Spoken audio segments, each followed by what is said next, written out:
Well, hello, people. Hello.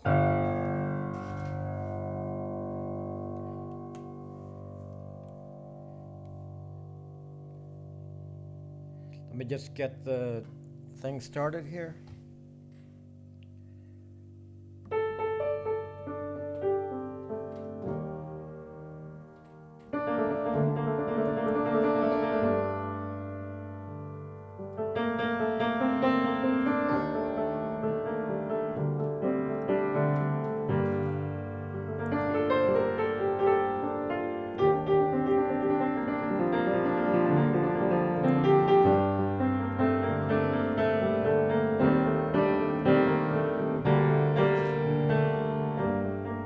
Welcome.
Playing golf. Oh, Daryl, you had fun. Okay, so let me just set up here and welcome.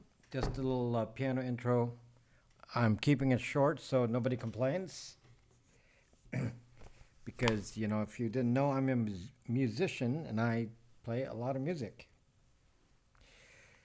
So here we go. Hold on. Let me set up my devices here. Bruce Lee.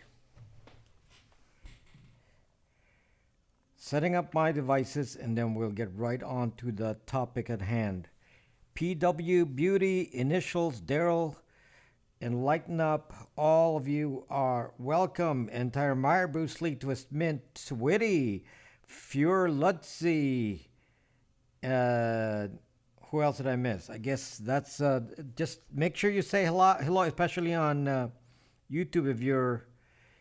If you're just quietly sitting there, just say hi so we get to know each other. I like on Periscope, I know everyone. So if you speak up, then I will know all of you. Now, who's Paint Paradise? Who else did I miss here? Blackham Ray, Peace of Mind, Nick Dev, YYC. Who else did I miss? Great Gold. So you, and of course Gina. Yes, Gina's here. Melanie. So welcome, folks. Welcome. So Kevin Arnold Ashburner. There you go. There you go. Thank you, Bruce Lee. So you also played the piano, Bruce Lee. I thought you just do martial arts. Log in with two. Thank you and lighten up. So I thought Bruce Lee only did martial arts, but I guess Bruce Lee also does piano. Like me, I do programming. I do, social media, and I also play piano. Hello, Peace of Mind, and then I also do other things like now I'm doing electronics, something new. Didn't used to do electronics before. Diamond Trucker Girl, welcome to our broadcast, Diamond Trucker Girl. Good to see you again. Hello from Georgia. Is that where you are at the moment, or are you driving around? I'm good. I think I've seen a recent video of you. Thank Daryl. I'm not, but I'm trying to. I strive to be a better musician. Oh yes, you moved. You moved. Oh okay, okay. Well, glad to see you here, Diamond Trucker Girl. You also play the violin. Are you one of those, with your parents forced you to play music? See, my parents did not force me to play music. I did not learn piano as a kid. We did not have a piano when I was young. I did learn guitar. And then when I was much older, I said, I, you know, I'd like to be able to say I can play something semi well in my old age. So I did it. I actually learned how to play an instrument, piano in this case, some 14 years ago or so. Never touched it before that. So if they tell you you can't learn at a late age, it's not true. You can. I wanted to learn how to play guitar, but I'm left-handed and heard it would be difficult. Uh, no, you get a left-handed guitar. You get a left-handed guitar. No, there are left-handed guitars, Diamond Trucker Girl. There are, and pay attention to Jimi Hendrix. He was left-handed. So there are left-handed guitars, and you just have to. It's the same thing. It's just opposite, versus inverting the guitar. It's kind of hard. I love good jazz music, but I'm not musically inclined. There's hope. Yes, there is hope. So, hello, Mama Goo. If you know what I've been through, then there is hope. I practiced a lot. I still do. As a Hong Konger, my parents did not force me, which is rare. Yes, Bruce Lee, that is kind of rare. So, are you in Hong Kong right now? You like piano too? Piano is very hard to learn.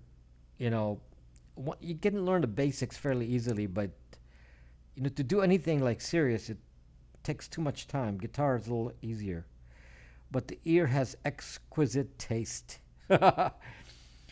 Bruce Lee, are you in Hong Kong right now, or in the early morning, or are you? Uh, I was born there. Now live in Ohio. Oh, okay, okay. So you are in Ohio. So, and anyway, guys, the topic tonight is about alternatives to Android and iOS, and the reason for the topic. This is not like a simple thing where I'm going to say go get this particular device. That's not what this is about. It's about trying to. I've gotten a lot of comments in the last week because I released that video on the Librem 5 a little over a week ago. I released that video saying that is the Librem 5 for you, and then after that, last Thursday I released another video which was about rooting your Android to see, if you think rooting an Android is a solution. And now I have to explain what rooting means. For some of you, you don't understand what that means. And then other people have, mentioned some other operating systems like LineageOS and Graphene and PinePhone and some other things that you may want to do to existing Android and iOS, old Blackberries, new Blackberries,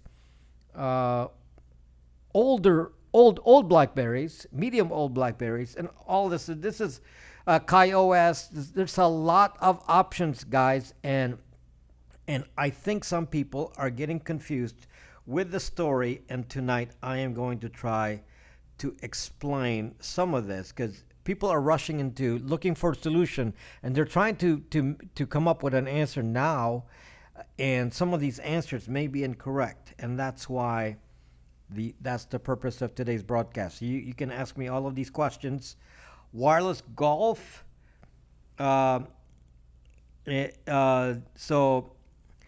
I'm going to bring out all the options and some of the options that people have put in comments in my videos, including BlackBerry 10, and see what the flaws are in each. And again, the goal is there a way to do all this and operate our mobile phones? And we're sticking to mobile phones here. We're not we're sticking to mobile phones, and given a mobile phone environment, is there any way to feel safe with the mobile phone environment? I'm going to talk to you also about the hardware in mobile phones, and that is going to be a very detailed topic tonight, and we'll be explaining that. In the meantime, I want to show you the progress in my little device here. This is the alarm system. It's not, again, this is not a final case, but just a way to mount it and make sure it works. So this is the alarm system that you put on your tabletop, and this comes with a whole camera system too. This is just the alarm portion of it, and then you press the button, and let me see, put the speaker on here. I don't know if it started because I rebooted it. Maybe it didn't start.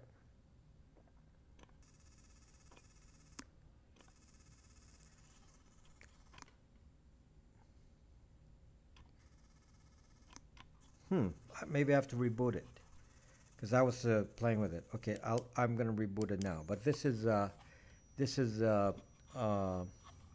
case, and I've been building the electronics for this. I'm building the first 10 right now. Hello, John 4. I'm building the first 10. I'm shooting for making the first 100 of these, and it's a lot of work. I don't know if we can make 100 of these by October. You can only make like so many a day. So but just testing it. I'm seeing if I could make 10 in one day. So anyway, that's when it reboots, and we'll try it again and see how that works. Thank you, Twitty. Nice outside. Good. Okay, so the topic tonight is about alternatives to iOS and Android. And again, for those of you who don't understand why I'm even concerned, in many videos I'm explaining to you that we have a surveillance phone. This thing is so evil. Yeah, there it started.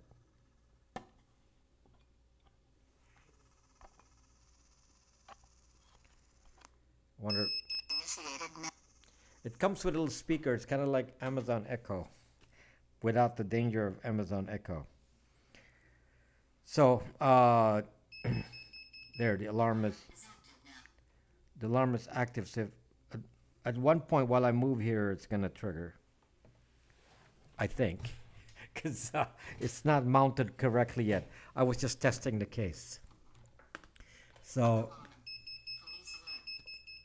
there. So just demonstrating to you the this device that I made. That is a security system.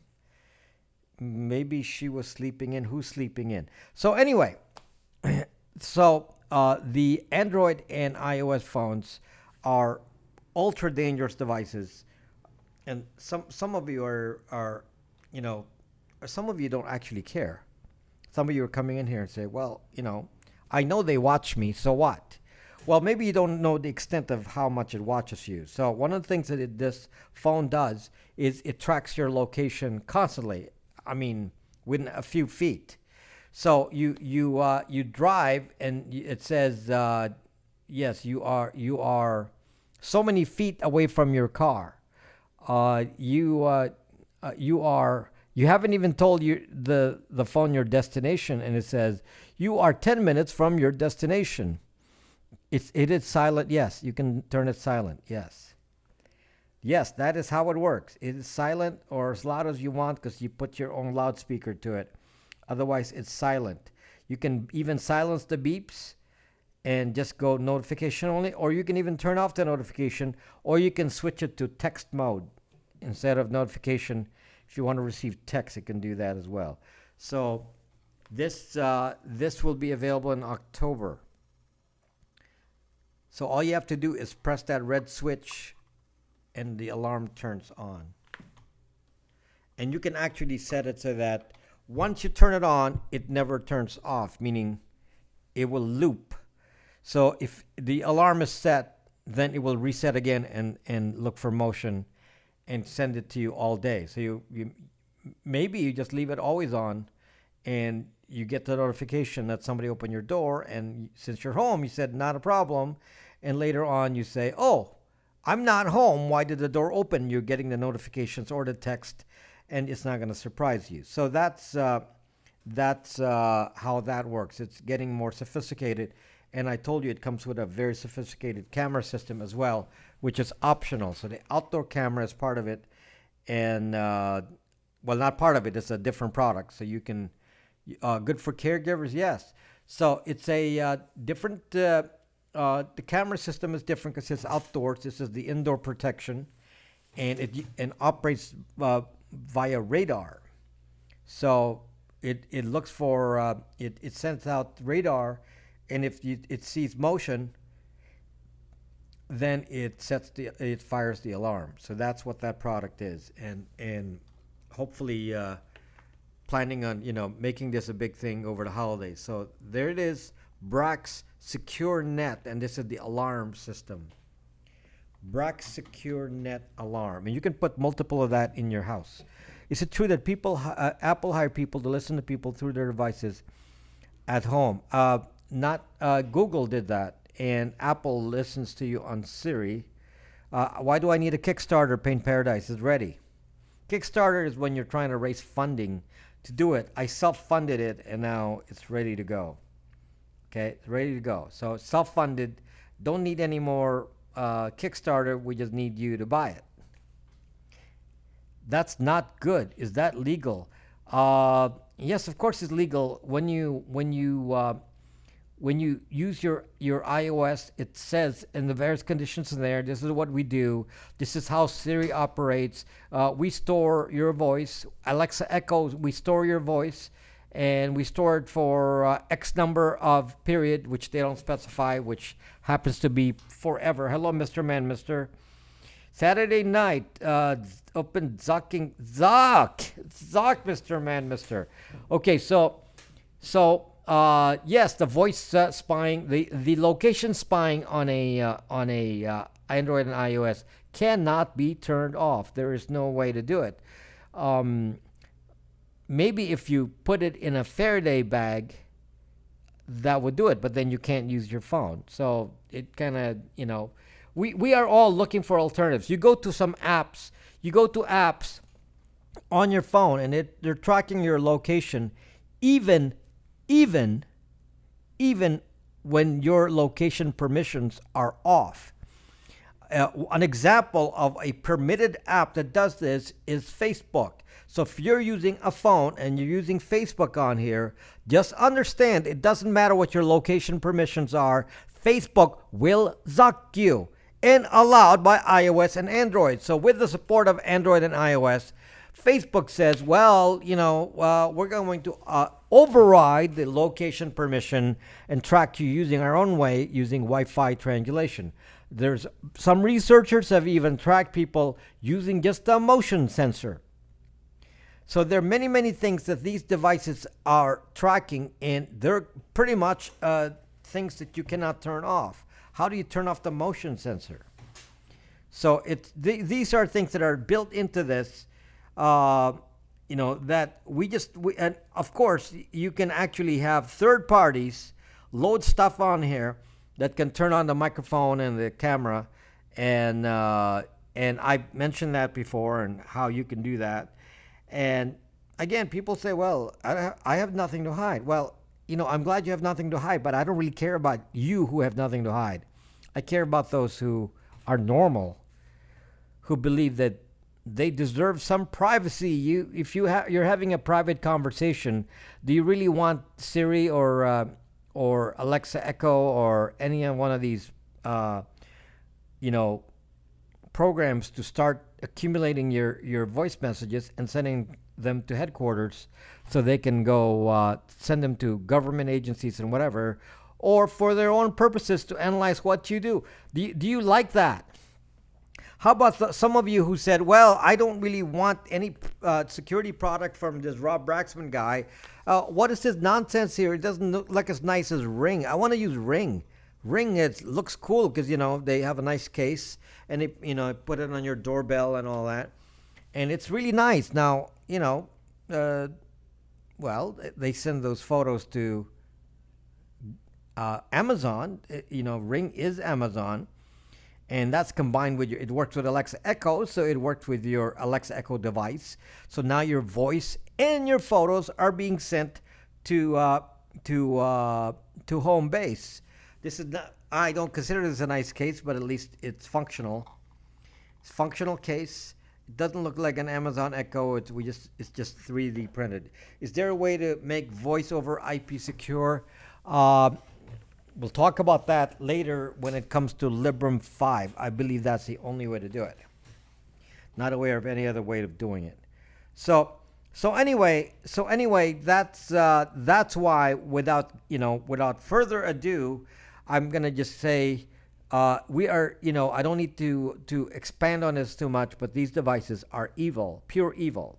These are Linux Gamer on YouTube called this the spy brick, and I've used this term spy brick, but these are like little evil machines, and I'd rather not take it with me.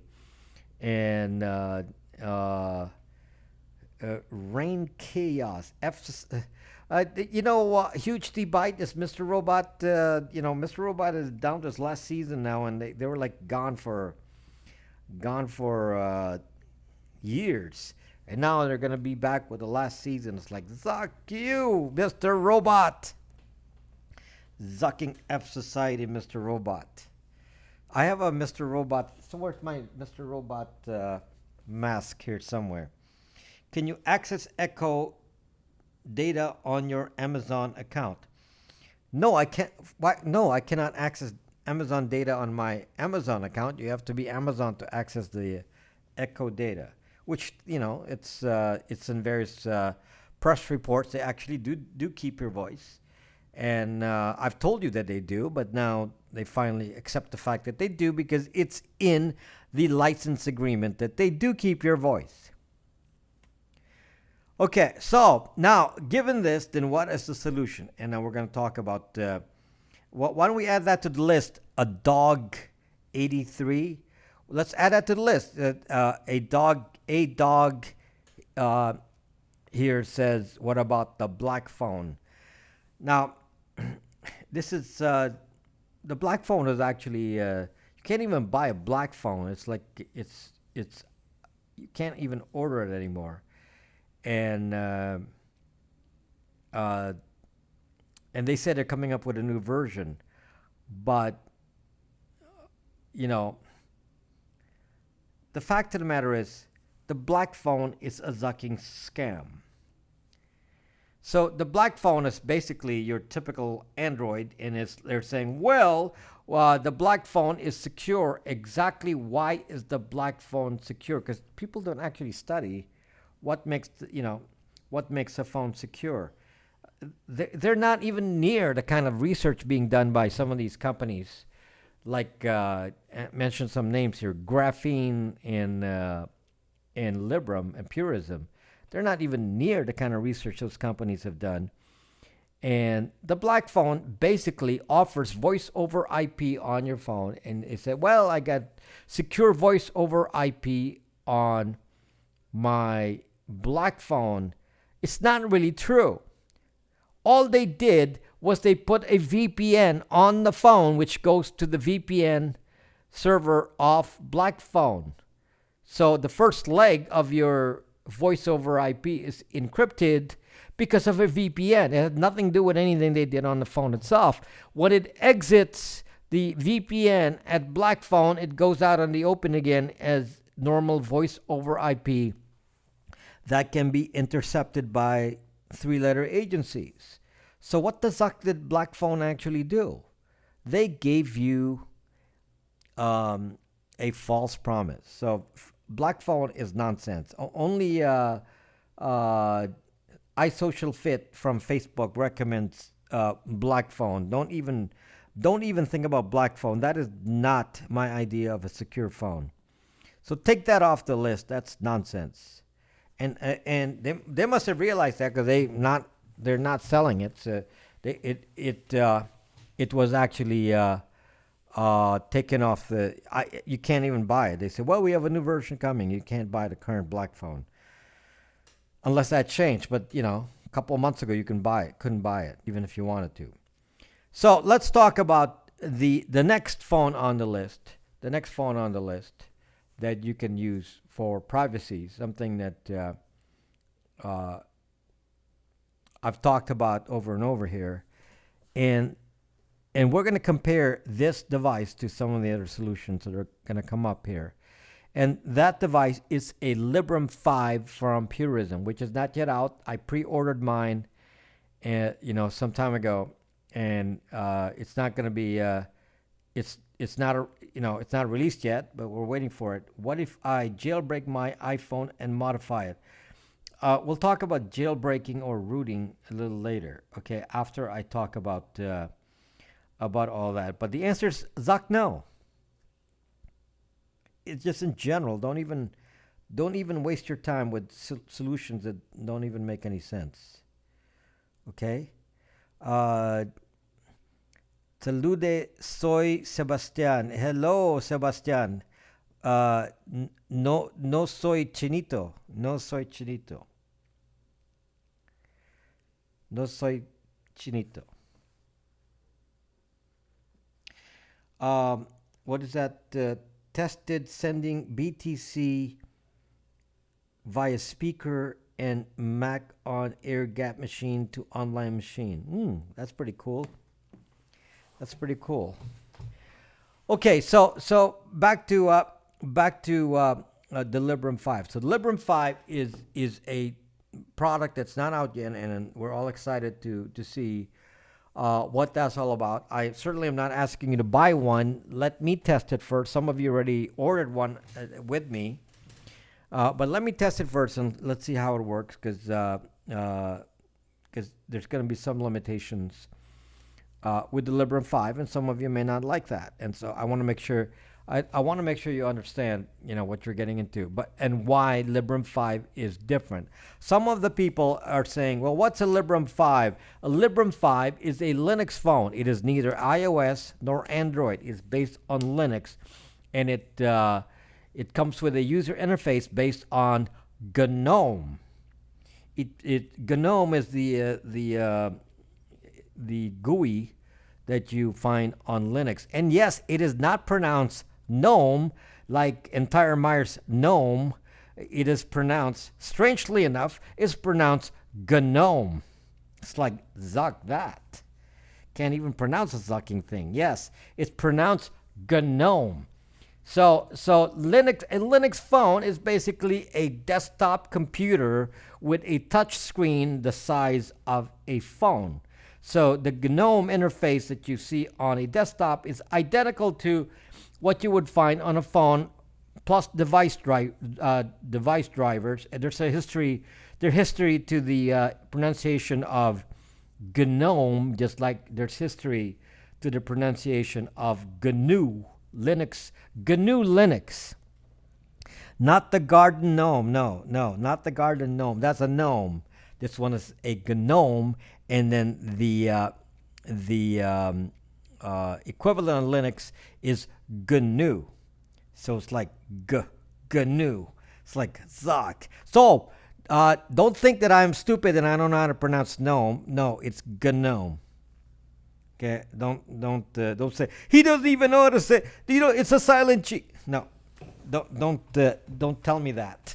I know what I'm talking about. So the guy that invented, all this, Richard Stallman said, it's going to be GNU. So GNU Linux, GNU Linux is called GNU Linux. I just call it GNU because I'm not going to know how to pronounce that. So I just call it GNU. But no, it's actually pronounced GNU. So just the same way, maybe it's it's based on GNU. So GNOME must be a GNU, N-O-M-E, whatever those acronyms. Hello, Kyle. Is in Unix Linux the backbone of both iPhone and Android? No. No, Android only. Yes, not. You said both iPhone and Android. No, it's the backbone of Android. Android was developed originally from Linux, but not the iPhone. So Android started from Linux, and then they basically put the interface and customized drivers and so on, made by Google, and then Google then open source Android. So all of the development for the user interface and all that on Android was developed by Google. Then they open sourced it, and so now Android is an open source, but it's in a way it sits on Linux. So you could say that beneath the Android interface sits some version of the Linux kernel. That is actually correct. Okay,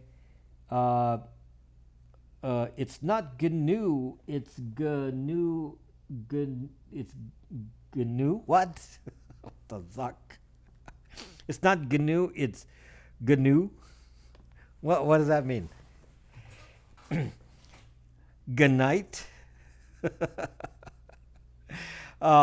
Anyway,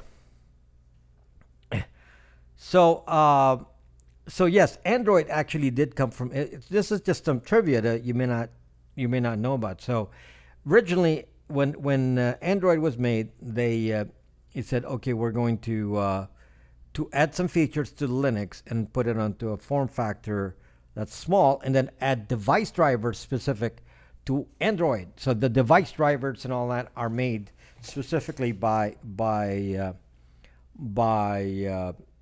Google. That's why it doesn't work. I use Kali. What are you talking about? You would love a phone with Kali capabilities. Well, you can have that now. Yes, you can have that. Hello, Check Threads Alaska. Anyway, so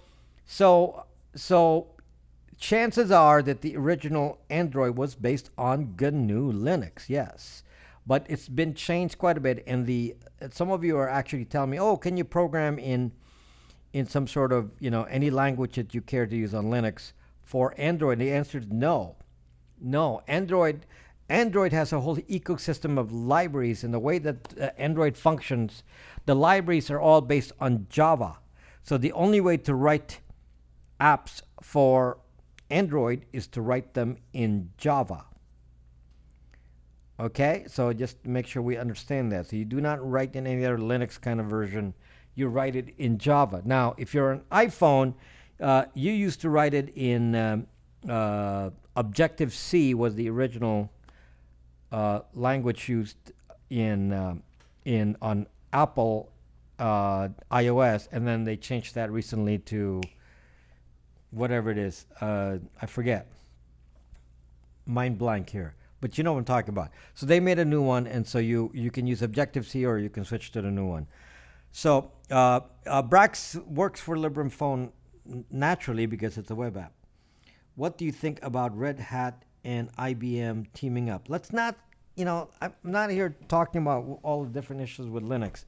That is not our discussion of the day. So anyway, Android is based on Linux, but it's forked so far away now that really Android is completely separate from Linux. It's a completely separate thing. Okay, so there's, since the device drivers and the user interface and all that are all Google libraries, they're all made by Google, there's no open source. It doesn't take from any other existing open source like GNOME or any other,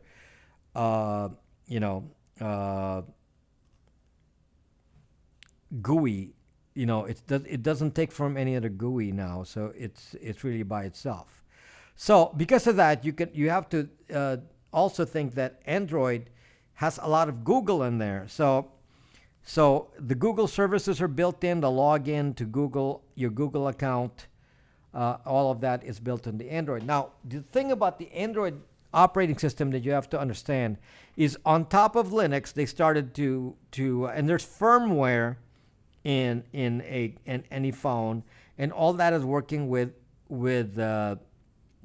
iOS and Android to do some of the spying. So I'll give you an example so you understand this, so you understand the difficulties we're going to have here. So somebody said, could you, who asked that? A-Dog, I believe, or I forget. Could you jailbreak iOS and put your own operating system on it? Jailbreaking is one term. The other term is called rooting. And that means simply replacing the operating system with some other version of the same thing. So something similar operates just like iOS, but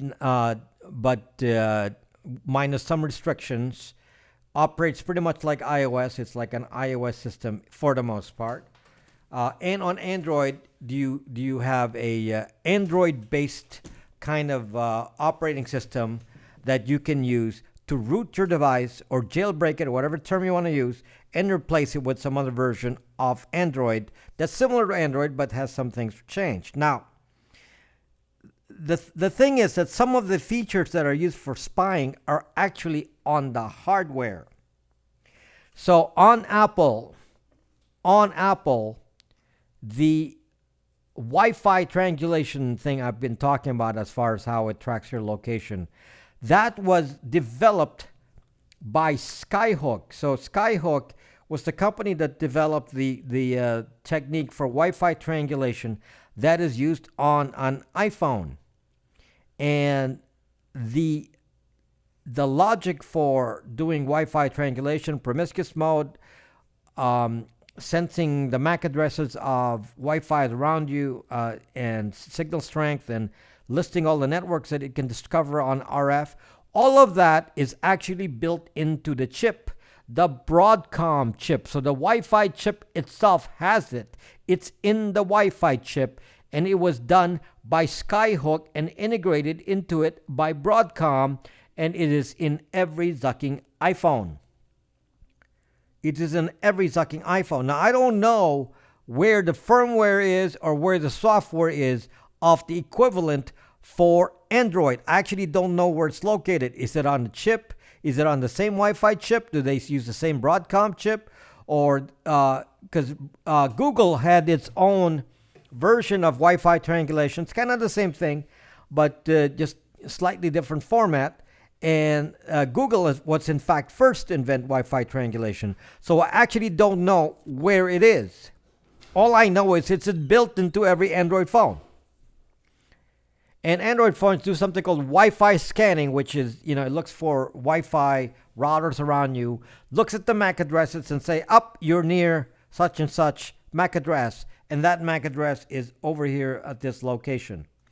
So that kind of data, which is being used by Google and being kept in a database of all Wi-Fi routers and being spied on by every zucking Android, has been going on since 2007.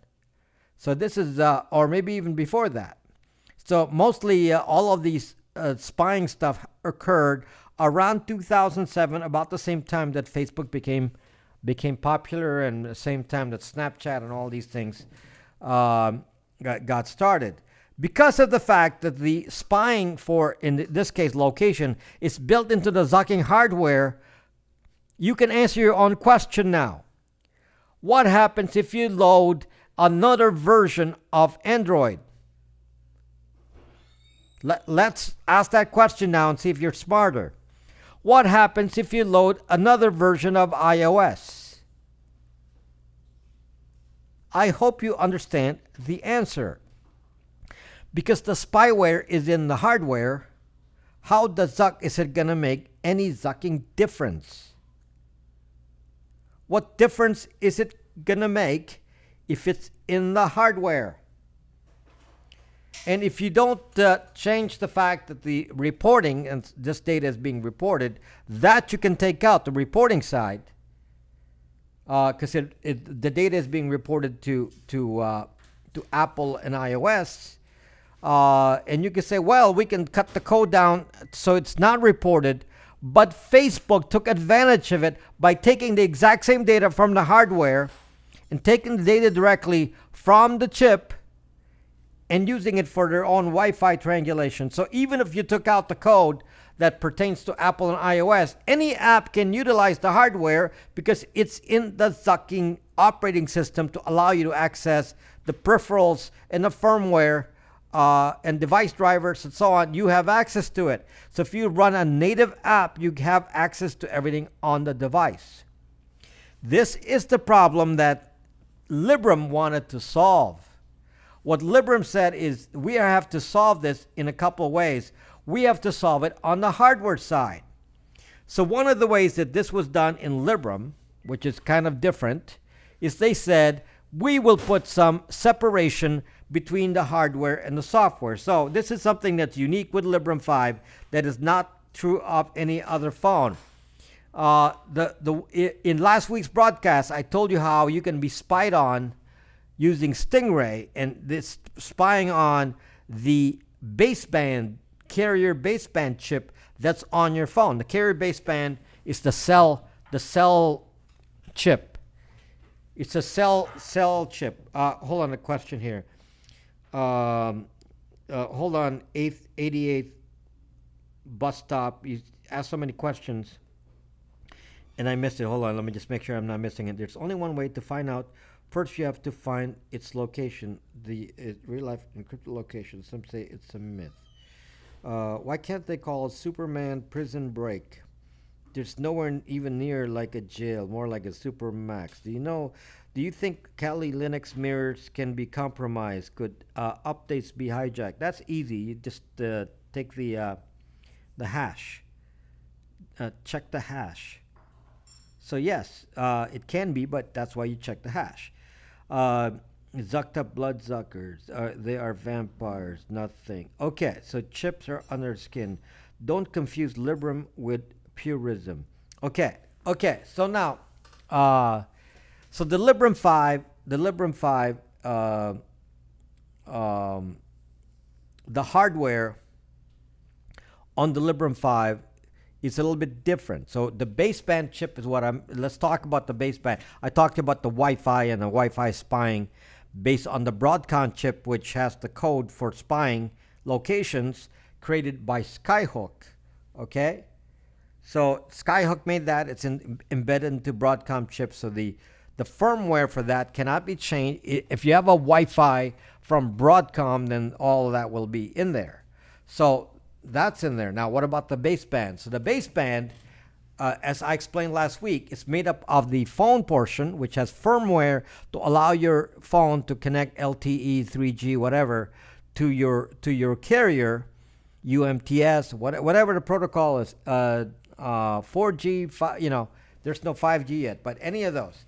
So if you have a baseband and it connects to the cell tower, now what that is in firmware, meaning it's embedded in the chip itself. Now, what they didn't tell you is that there is a flashable area of the baseband where they can actually change the code on the chip. And that area, that flashable area, is updated by something called carrier updates.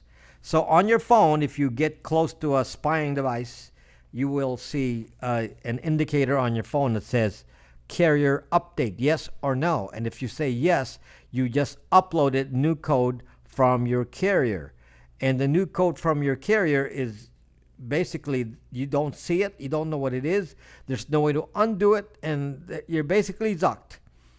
And it has access to the baseband. So the baseband now is updated with this new code. Now the baseband problem is that the baseband and the OS, meaning the main phone memory with your iOS or Android on it, share the same memory. They share the same memory. So the baseband can see, in theory, what goes on with the main board. The main board can see what goes on with the baseband since it's shared. So an example of a piece of data that's shared between the baseband and the OS that we all can see is the IMEI. That's the identifier of your phone to the cell company. That's visible to the OS because they report it to you on your device. It says, what is the IMEI? And you can see it. And then the other identifier, which is some ICC ID or something that translates to IMSI. All of that is being retrieved from the baseband. The baseband can retrieve the same information. Say, for example, the baseband could, in theory, then say, well, what's your Google account? What's your Apple account? It can retrieve that because it's sharing the same memory. Now, do we know exactly what goes on the baseband? No. I'm just saying that knowing how it works and it shares the same memory, then it stands to reason that they can retrieve anything on your phone that they care to retrieve, including your settings and everything else. So your preferences, whatever you want to do, they can do it, and they could in turn reset certain things depending on what they want to spy on. Maybe they can reset your location preferences. Who knows? We don't really know because it's a black box. So the firmware is in a black box. Now, what Librem said is, enough with this. We need to design a phone where the baseband is not part of the phone itself. So this is what Librem Purism did for the Librem 5 phone. What they did was they actually took a phone without any cell. So the main Librem 5 phone does not have any cell, anything on it. It's just a normal Wi-Fi phone. It has Wi-Fi on it. And then the baseband is a separate chip. It's almost like a hotspot. So the main board is the phone, and they put the cell as a hotspot on the side. So it's not actually combined. They're two separate, distinct boards. So the baseband is actually a module that you can stick into a slot called M2. And so by making it two separate devices, it just takes power from the main board, but that's it. They don't share memory. And so Librem said, Purism said, let's take the baseband and make sure that it's just a separate unit by itself. Therefore, you can't take data from each other since they're two separate devices. Okay, so it's just the baseband is functioning as a hotspot. So your phone basically has two devices: a hotspot and then a Wi-Fi with the rest of the phone. Now, on top of that, they put a hardware switch. So they're able to switch off the Wi-Fi because you have to be able to switch off Wi-Fi. They also made sure that the Wi-Fi is not this Broadcom chip or whatever. They also put the Wi-Fi in a separate card by itself. Again, not connected to the actual phone. So the Wi-Fi is separated. The Bluetooth is separated. The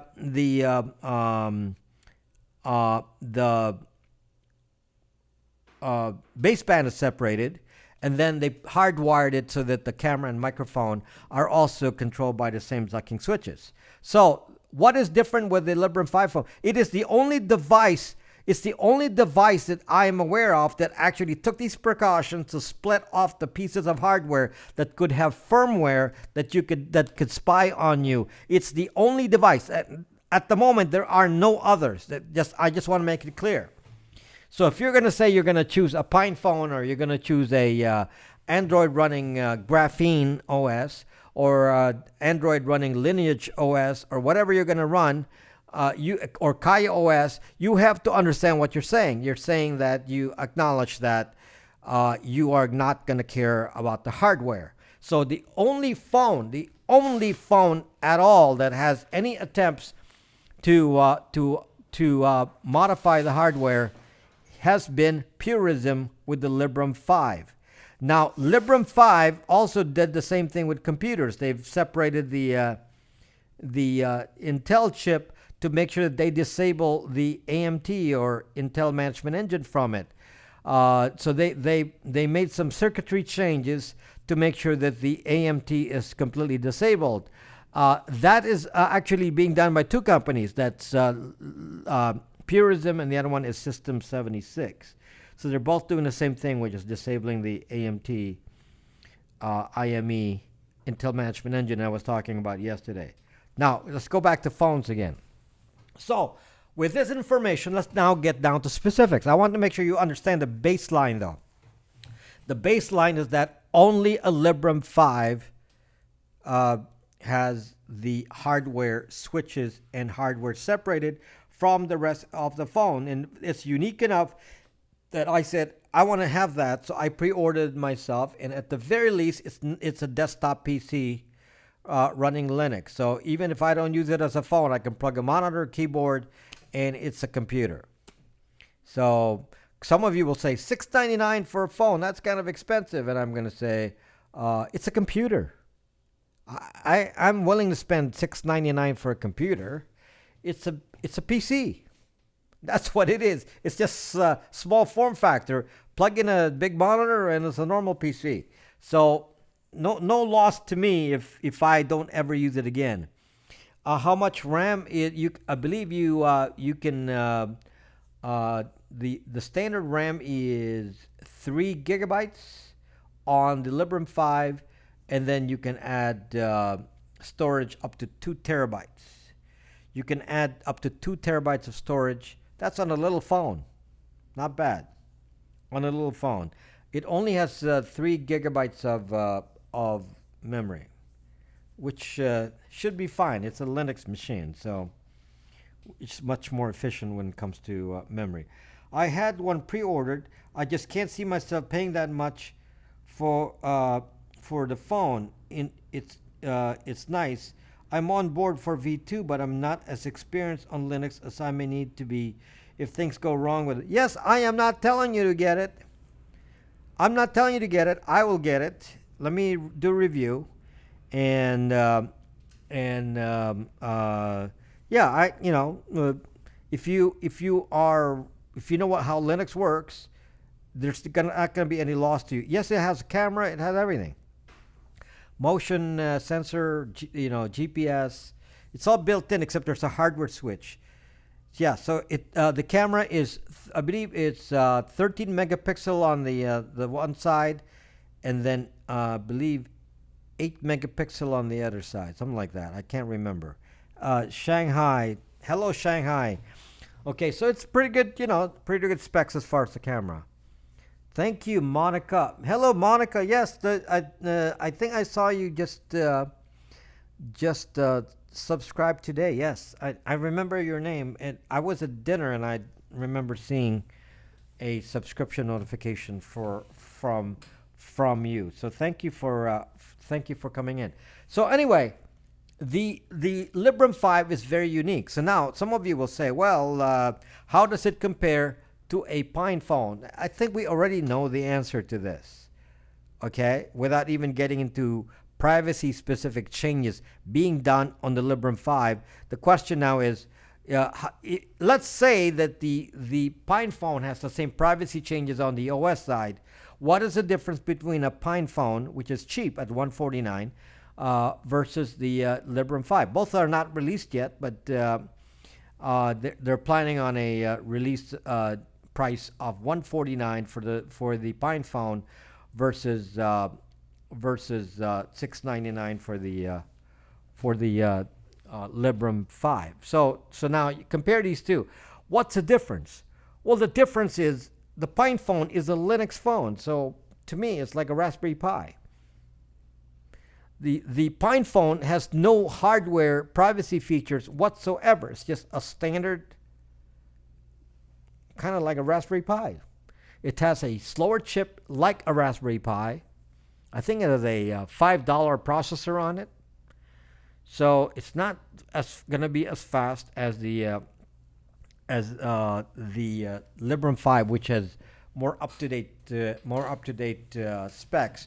The Librem 5, because of the way that the devices are separated, meaning they have to pay extra for the baseband and the Wi-Fi because they're separate chips instead of just being integrated into one board. So that adds cost too for them. I'm sure it adds a few bucks. Like I think the Care baseband is like $40, and $40 extra just because you have it separated. So you can see the added cost there, and maybe another $10 for the Wi-Fi that's separated. All of this add to the cost, and when you split off the hardware plus all the switches on there, and you already can see that there may be $100 worth of cost that's built into the Librem 5 that doesn't exist on any other phone. So off PinePhone's website, hardware switches LTE GNS Wi-Fi microphone. Uh, so, okay, so let's talk about that, David. Uh, the baseband isn't separate. So I don't know what a hardware switch is to a cheap phone. Is it a software switch? Again, we recommended to me by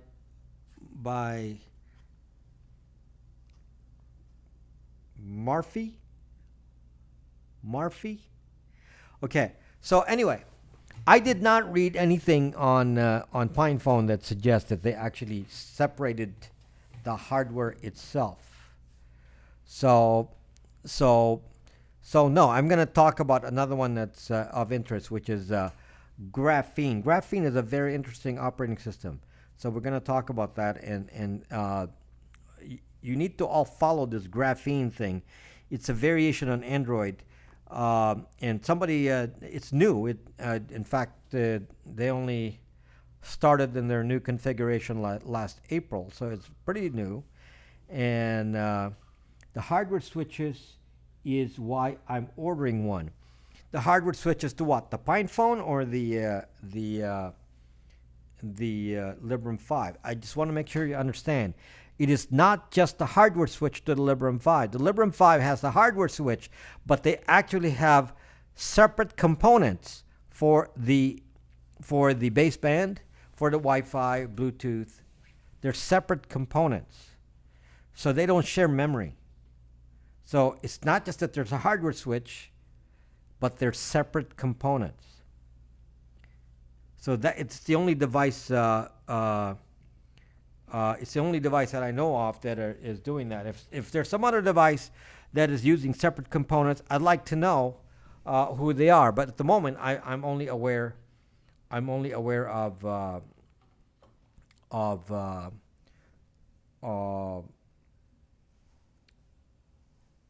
Librem. Okay. Now, so PinePhone is Linux. So in theory, you can install the same. Let's say that Purism made. It's called PureOS. That's their variant on Linux. It's open source. So in theory, you can load PureOS on a PinePhone. So you can say, well, I can have this operate like a PinePhone. So you can put it. You can load PureOS on a PinePhone if you are so technically inclined, and that will work. The problem with that is, again, it doesn't really go into the deep parts of the problem, which is separating the hardware, the baseband, the Wi-Fi, because of all the firmware that's on there. And I already gave you an example specifically that the Skyhook firmware for Wi-Fi triangulation is built into the Broadcom chip. Now, how do I know this? Because Skyhook made that claim. I actually didn't know that until Skyhook raised their hands and said, yes, we put the Skyhook code in a Broadcom chip. So this must be licensed from them. They put the code into the Broadcom chip. So they raised their hand and said, yes, we do this. So, the CEO, the then CEO of Skyhook, said that on YouTube. Now, very few people watch this video because they don't know what it's talking about. But I said that. It's like, zuck you, I knew it. I thought it was in the OS. So no, the actual firmware for spying is in the chip itself. Zucked up. What do you think of Purism's computers? I wouldn't know if System 76 or Purism should be equivalent. As far as I'm concerned, get the one with the better specs and better price. System 76 is not cheap. Neither of them are. So no, I'm not going to recommend either one. You find they do the same kind of thing. They're trying to disable the Intel Management Engine, and they're doing similar things for protection and similar things for security. So I don't know which one is doing a better job of that or not. In some ways, it's not really relevant to me because my device here, my Windows computer here, does not have IME, Intel Management Engine. I've specifically bought it to make sure it doesn't have that. I love Pop OS. I may go with System 76 just to support the community. Well, you're supporting some community with Librem 5 and Librem 1 or whatever Librem is. What is the Librem 13 or whatever the Librem model is for the computer? Yeah. So anyway, given this, then is there a difference between a Linux phone from PineOS, a Linux phone from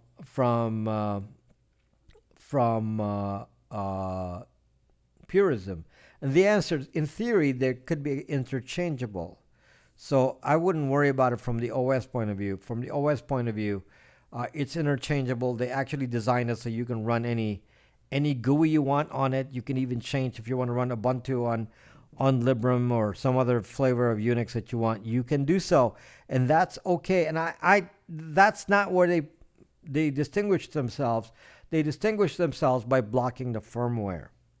That's what they did on the. That's what Purism did. Now let's talk about some of the other options. So let's say you're not going to consider a Linux phone because you don't think a Linux phone is functional.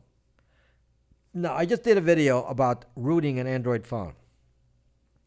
So some of you want to root your Android phone, and somebody left me a message and said, "Why do you want to root your Android phone?" And the gentleman who left the comment said, "Because I want to de-Google Android. I want to un-Googleize,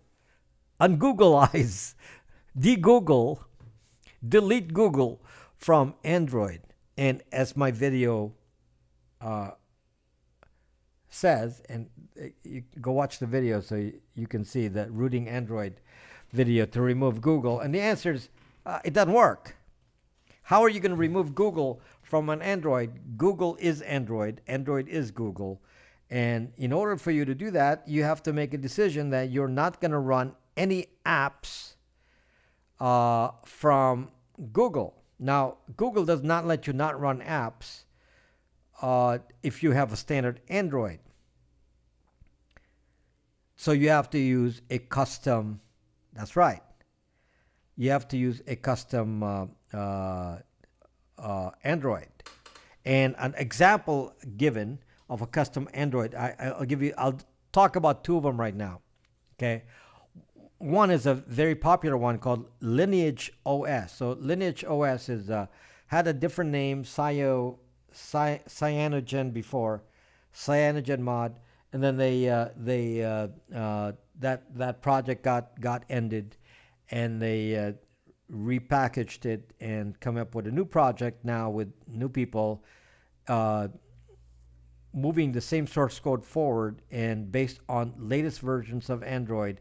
And this one is called LineageOS. So let's say you have an Android and you said, okay, I want some privacy, so I'm so sick and tired of Google. I'm going to install LineageOS on my phone because I want to remove Google on it. What can you actually accomplish with that? Well, let's talk about it. There are some things you can accomplish. For one, you will not be forced to log in to Google on the phone. Okay. But what about the hardware? Despite I told you can't. I already answered that, John. Only Librem 5 has a hardware solution. The rest don't. Okay, flat out not. So let's get away from that. Yes, there will be spying on location. There will be spying on Wi-Fi and all that. Okay, that's not the issue. The question is, what else could you get privacy from, assuming the hardware is not changed? Okay, so let's start with, let's say you loaded a custom ROM, they call it, or rooting, or putting in another version of Android. It's really what that means. Another version of Android. If you do this, what can you achieve? Well, in theory, then, if you run the phone with no Google applications of any sort, no Google Play, no Gmail, meaning you're going to have to run some other email on there, no search engine, no Chrome, no Chromium either, because Chromium is Chrome. So maybe you have to run Firefox, What else? But and then the problem is that any app you load even if you side load it, will be using some of the same Google features, including the Google API for location, and you're not going to be able to shut those down because they're taking that from the Google API, meaning it's a service from Google. So any app that goes in there, including web apps, are taking the data from Google. So you're going to say that you're not going to install all that. Are you sure you could do that? Do you have the guts to do it? Because, you're talking about Google Earth, Google Maps, Google, Chrome, Waze, Gmail, Google Drive, Google Photos. You're going to wipe all that out. Can you do it? I mean, you basically will have a non-functional phone for, as far as its connection to Android. Brave browser is built on Chromium framework. Yes, Brave browser has location tracking. I have a video that shows compared to all the browsers. It's called Browser Threat Test. Brave browser fails, like all of them, because it's based on Chromium. It fingerprints you quite well, Brave browser. So no, you're not. Brave browser does a better job with cookies. So that's about it. That's about it. I mean, it doesn't stop anything else. You're fingerprinted just like anything else. Even the Tor browser fingerprints you. So where are you at?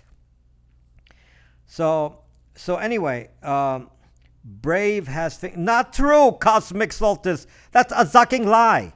Brave has fingerprint blocking. Run my zucking test. I have a live test that does my own fingerprinting, and I can fingerprint Brave pretty easily. Come on. Go to my video. I have a test there specifically of Brave. I fingerprinted it quite well. I even fingerprinted Tor. So it depends on how you're fingerprinting it. So no, they cannot block fingerprinting. However, I'm going to tell you something that's good news. Something that's good news, and this will be a subject for the future here. There are some good news. Google is actually changing the way it actually, I couldn't believe this, but Google actually realized that it's getting creepy. And they're actually changing the way they do fingerprinting, advertising, all of that. They're actually changing everything. Yes, I fingerprinted Tor. It's on the video. Watch it. There seems to be a trade-off here. More privacy equals less convenience. Yes. Just watch that documentary on Cambridge Analytica for a premier hors regarding privacy. Have you tried to fingerprint WaterFox? WaterFox is just Firefox. Firefox is yes, all of them. The video is called Browser Threat Test. Browser Threat Test, and there's a code that's still active that you can run a test yourself. Test it yourself. Okay, and so far no browser passed. None. So, I don't want to be talking theory, so I wrote the code myself. Okay? I don't want to be theoretical. So if you're saying some such and such claim they don't get fingerprinted, well, do my test and see if you get fingerprinted or not. I fingerprinted Tor. So somebody said, well, Tor may be unfingerprintable if you disable JavaScript. Well, who's going to do that?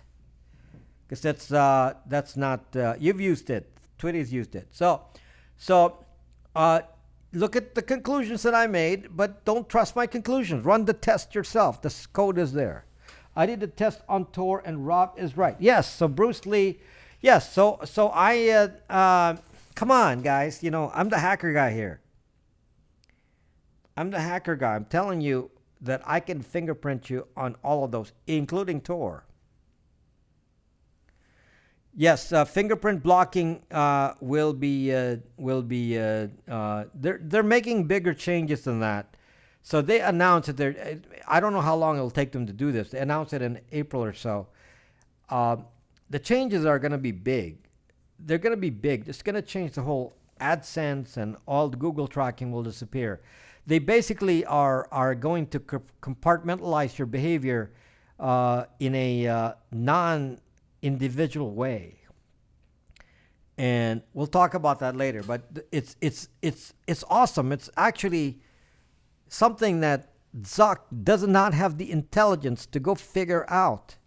And I'm glad that somebody at Google said, well, we're Zucking scientists here. Maybe we can figure this out. How can we still sell something but yet not get to the creepy side? Whereas Zuck says, let's just keep being creepier and creepier because that is my way, because I'm Zuck and I will Zuck you all. So that is the Zuck way. So Google is changing, and I'm pleased that, maybe a year from now we won't be in this kind of tracking mode with Google. Who cares if we get all our info taken? Will be long there before. There you go, champion. Don't worry that they could manipulate an election. Oh, who cares if they can manipulate an election? Who cares? I'll be dead. Oh my gosh. Some of you people, I don't get it. Thank you, A Dog. Thank you for subscribing to my channel. Soon we will have downloadable torrent blockchain websites for offline viewing on browsers you can completely clear before going back online. Have not been wrong before. Interesting, Huge T-Byte. Why do you need the torrent blockchain? You can download the entire blockchain. So why do you need to even put it on a browser? And that's part I'm not getting. Huge T-Byte. Why do you even need a browser for that? But you're right. That's interesting. Mr. Monkey Man, don't cause trouble, Mr. Monkey Man. Okay, so anyway, so given that the scenario that I've just given you with LineageOS, and if you want to be really practical about LineageOS, the fact of the matter is it's going to have limited value when it comes to privacy, because you can't turn off the firmware and the tracking, which other apps can take advantage of, even if it's not Google. So there really is no privacy. So you load a secondary app. Let's say that you manage to convince yourself that you will not be using Google, but then you loaded all these other apps, and the other apps still track you because there's nothing to disable that. In order for the tracking to be disabled, it has to be built into the OS and the firmware to not track you, and LineageOS will not do that. That's not their priority. LineageOS is exactly like Android. It works exactly like Android. Yeah, they change a few skins and all that, but they change the apps that you get. It doesn't change the fact that all of the spying features and all that are based on Android, and they're still going to be there. They're still going to be there. Now, there's a new project. You need the lens to view the code. Yeah, LineageOS is a fork of Android. So it's you can root your phone and then install LineageOS if you have an Android. And my point is, why? Well, if you're doing it for fun, I encourage you to do it. If you're going to do it because you like LineageOS the way it looks, I have no problem with that. My only question is, if you're trying to accomplish something related to privacy with that, you're not going to accomplish anything at all.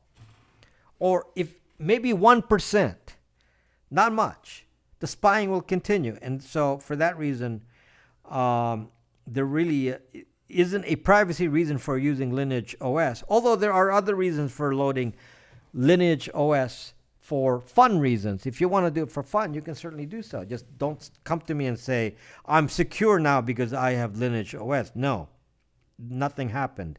Okay, now let's talk about another Android fork. Exactly, champion. Exactly. Sucked up. That's why you can't say we're dead. We're gonna be dead soon. We don't need to care. No, we gotta fight. It's like saying you got invaded and you're gonna say, "Well, I'm old now. I'm not gonna go fight anymore. Whatever. I'll just accept it." Um, so let's talk about somebody actually tried to do something very very similar. The approach of this company is pretty neat. The company that I'm talking about is the one that made GrapheneOS. Now I just learned about this GrapheneOS recently, and it's new. And somebody on YouTube actually came to me and said, "Oh, this Graphene OS, what do you think about this?" And I looked at it and looks good. And Graphene OS currently only runs on a Pixel 3. So if you have a Pixel 3, you can load Graphene on it. And this guy says, "Well, I can load Graphene on it, so I must be hello Lavelle, I'll gain some sort of privacy." Wrong, because you didn't read the website from Graphene itself. I'm going to tell you, this project is very, very interesting, and I look forward to see how this develops. They say to you clearly that they are not there. They're not there. Most of the changes they put into Graphene at the moment, the only change they put in has to do with hardening the memory allocation. They call it an hardened malloc. Now, malloc is allocation of memory allocation.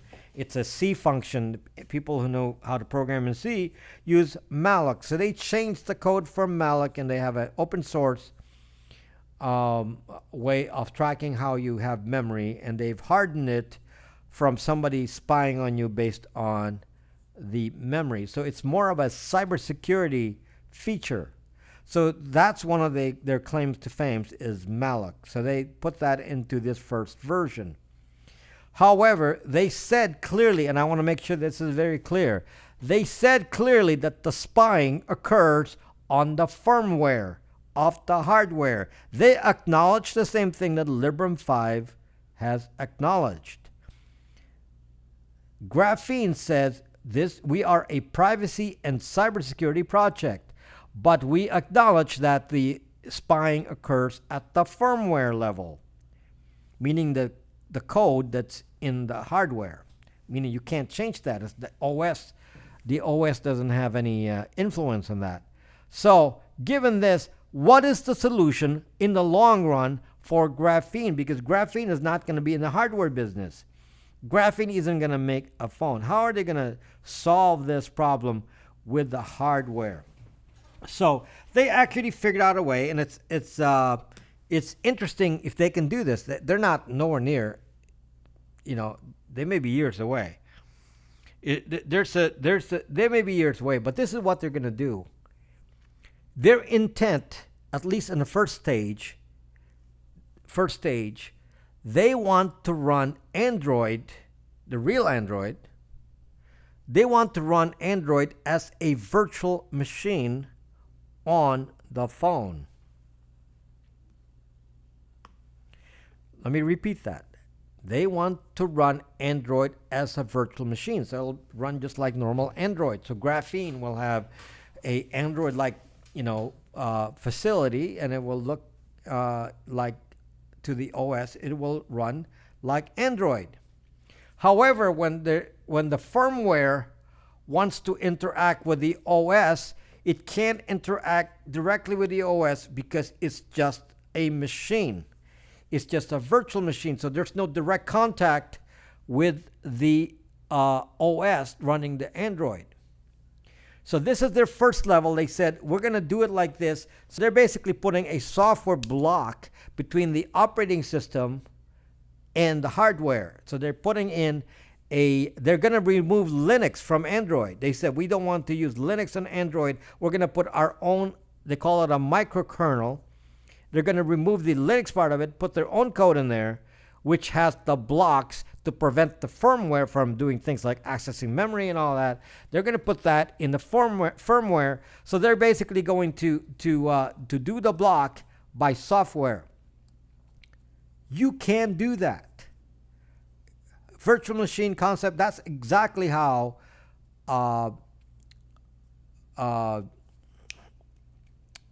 not cubes, but what's the other one? Cubes and Unix. That's how Unix works. That's how Unix does Tor routing. That's how Unix protects the main code, by doing a virtual machine. So that's what they intend to do here. They are not there yet. So if you install Graphene today, there's not going to be any significant difference, aside from the fact that it only works on a Pixel. So there is not going to be an advantage today to doing it, but it's exciting if you want to go follow them. You can install it, but don't expect some increase in privacy at the moment. And it'll be years before they do this. This is very interesting because it could actually mean that there's an OS that will actually protect you from the hardware. So that excites me. If by putting the other OS as a virtual machine, and there's a light they call it a hypervisor, the one that runs virtual machines, it'll be pretty cool. It'd be cool to set up a Tails-like device that you plug into your phone to use securely. This is similar, more like Unix, not Tails. It's more like running Unix. That's how Unix works.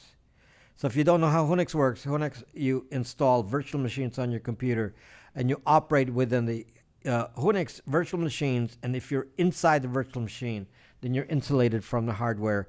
All the hardware calls have to go through the operating system of the hypervisor, the one that supervises the virtual machines. So this is, I know it's a little techy, but the point is that this is a software approach to hardware switches. In theory, this is going to be cheaper since you don't need to change hardware. Any hardware will work. It doesn't matter what, as long as they make device drivers for it. This is where the problem is, because they have to make device drivers for every hardware that they're going to support. So that limits Graphene. That's why they only do Pixel, because they have to write their own device drivers for every device available out there. Kind of like a Mac, they control what devices you can use, so then you don't have too many options. So that is the exciting thing for the future for Graphene. I'm looking forward to Graphene. Graphene may be an alternative to Librem, to Purism at some future point. PineOS is not actually a competitor to Librem per se, even though they're both Linux phones, because of the difference in the hardware switch issue. But the Graphene solution will be interesting, but it will take them years. They haven't done this yet. They're only talking about it. They're only planning on what they're going to do. So it may take several years before they actually get to that point. So I'm looking forward to it, but they're not yet there. So I don't see any point to installing Graphene today, other than to test out and see where they are as far as the appearance of it and how it works, and if it's stable enough and so on. So that you can get an answer to. Whether it protects your privacy or not, the answer is clearly no, because they haven't done anything yet.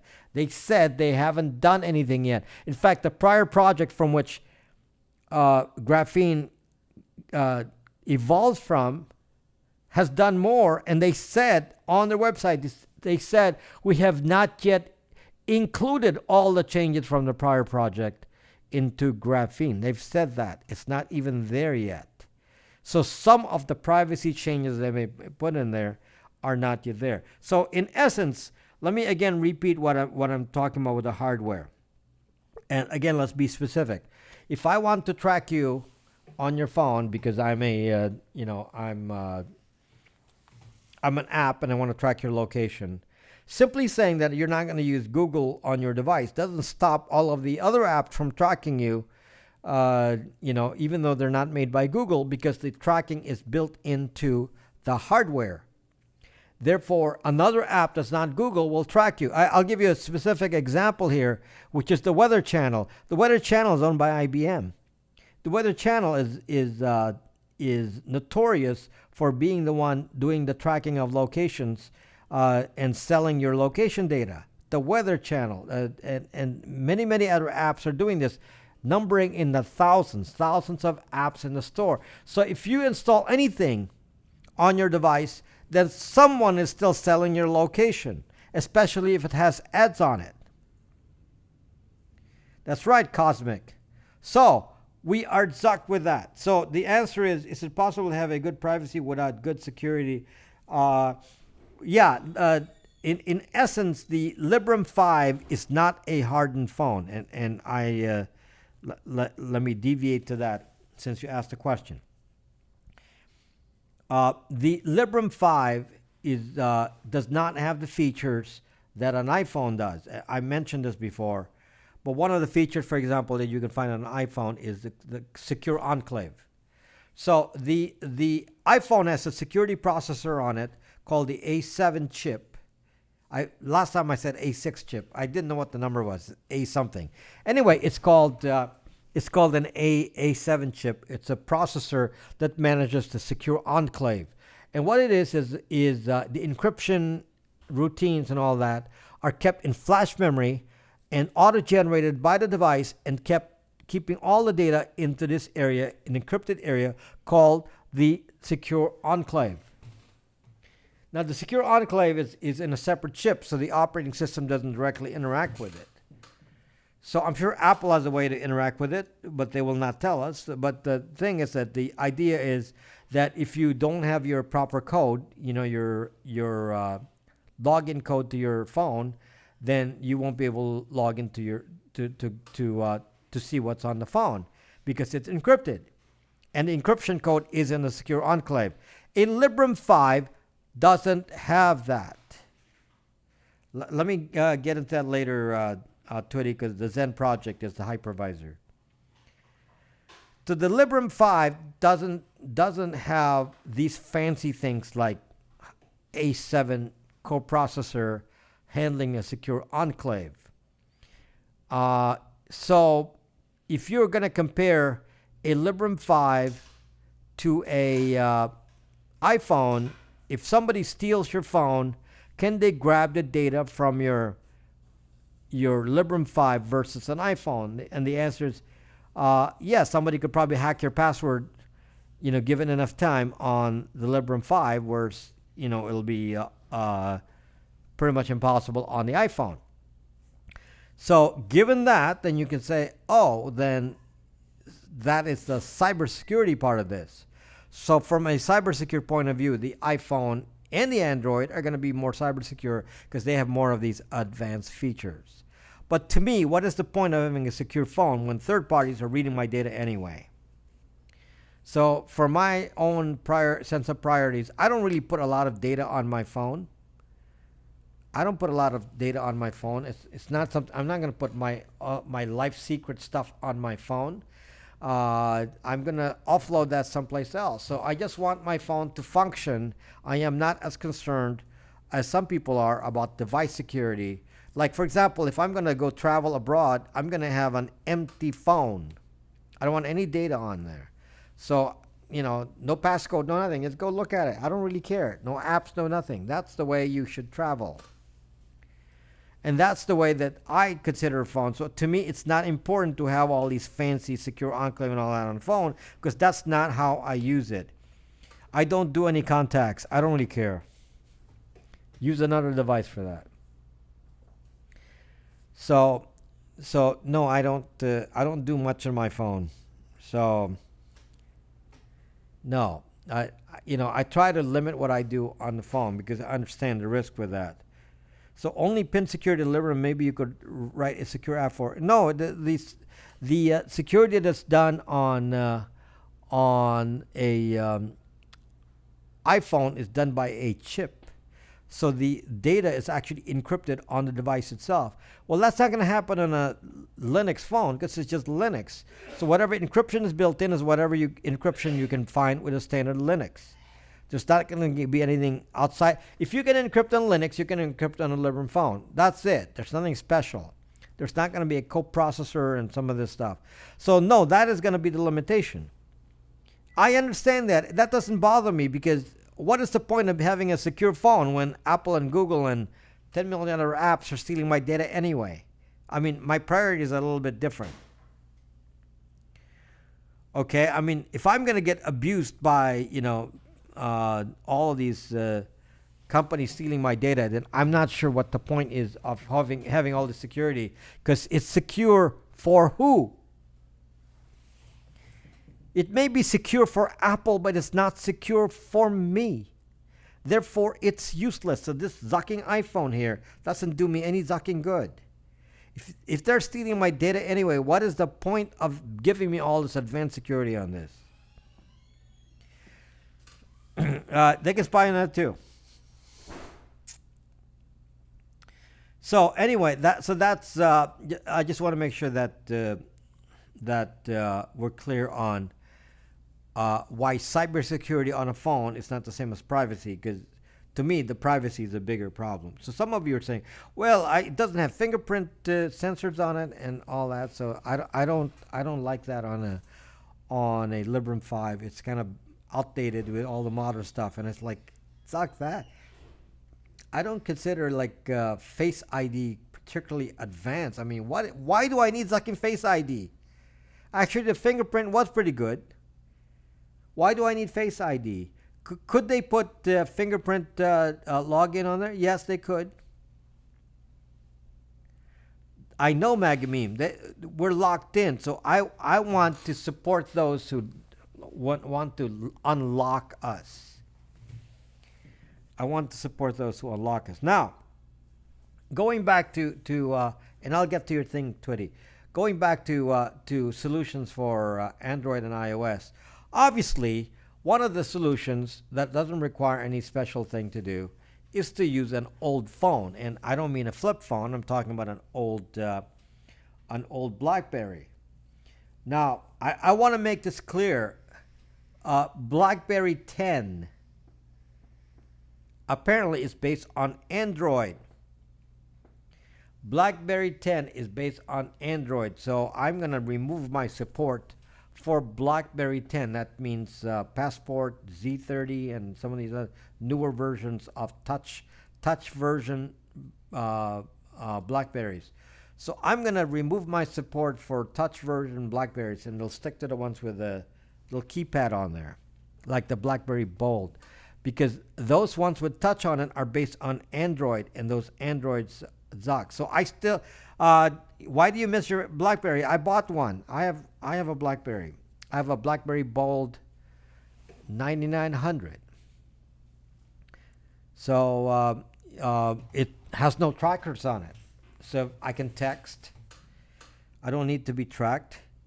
And, it has handy little buttons for the letters. I don't need a touch screen.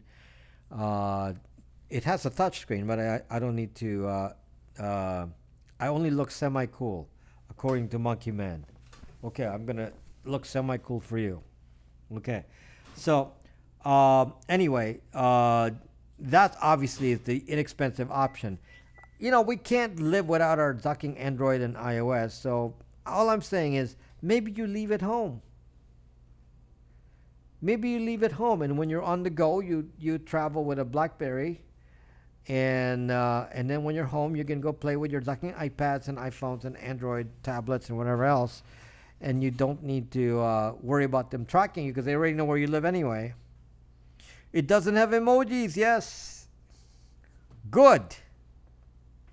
Doesn't have emojis. So yes. So that is a quick solution for those who don't want to spend money and don't want a Librem 5, you don't need all of that. Wait on the Librem 5. Wait for guys like us to tell you all the limitations, because there will be limitations. It's just not a problem for me what the limitations are, since it's a Zucking Linux phone and I can use it for development. It may be a year before the average person will want to use a Librem 5. That's okay with me. Okay, I will tell you, I'll make apps for it and whatever. Brax will run on it, I'm sure, because it's a web app. And web app is web apps is the thing to do. Okay, so Twitty quotes something called the Zen Project, which I'm quite familiar with. Zen Project, and even quotes it as saying, Zen Project is a Type 1 hypervisor, and all that. Okay, Librem is made in China. It will be made in China. With the specs of purism, but it will, like all phones, it'll be made in China. All phones are made in China. So all phones are made in China because it's the cheapest place to build them. Otherwise, you're not going to pay $1,000 for a phone if it's made in the U.S. So it's going to be made in China. So anyway, they're all made in China. Your iPhone is made in China. Your Android is made in China. Your KaiOS phone is made in China. They are all made in China. Okay. Tim Bear, Fairphone had a good idea. Uses Plasma or GNOME GTK for native. Okay. Now, at Foxconn alongside iPhone. Yeah. I don't know if they're using Foxconn, but they're going to make it in China, like anything else. So all phones are made in China.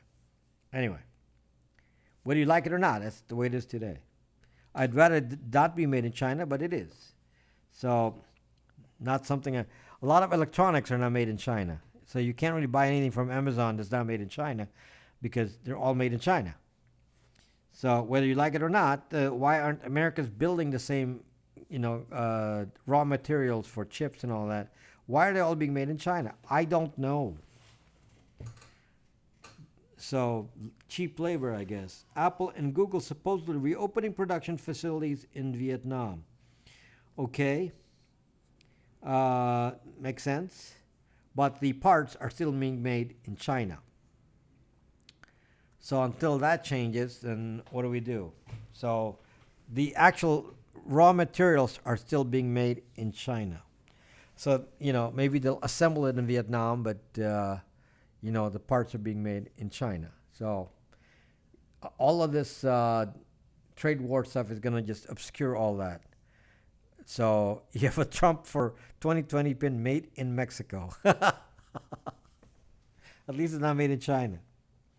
Okay. So anyway, let me answer. That's corporate wise. That has nothing to do with the building of it. The corporation may be in Ireland, yeah.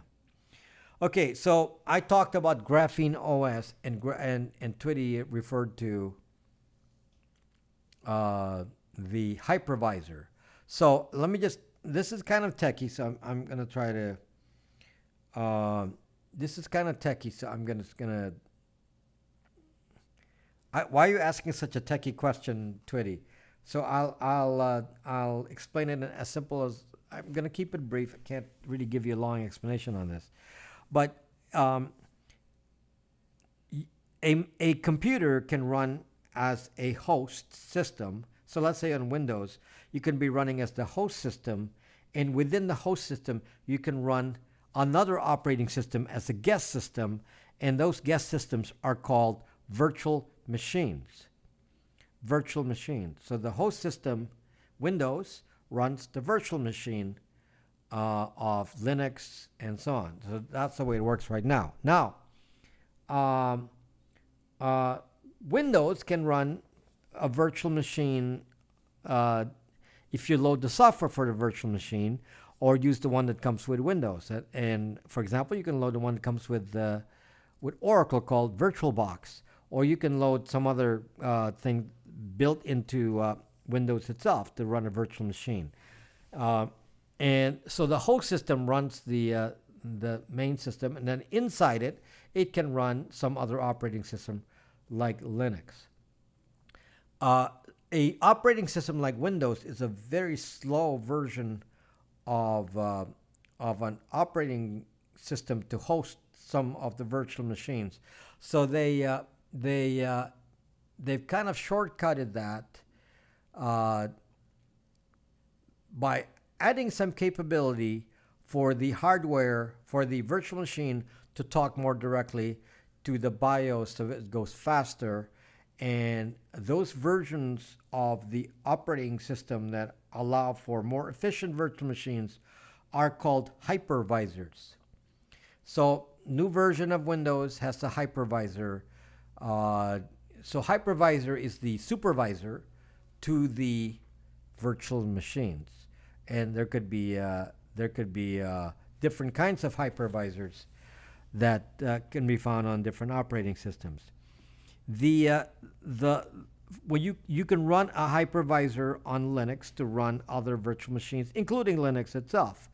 Uh, Now, Zen is a hypervisor as well, but Zen doesn't do anything. It's a much more focused system because it really does nothing except load the virtual machine. So it's very, very small code, and it's very, very direct, and for that it's very, very efficient.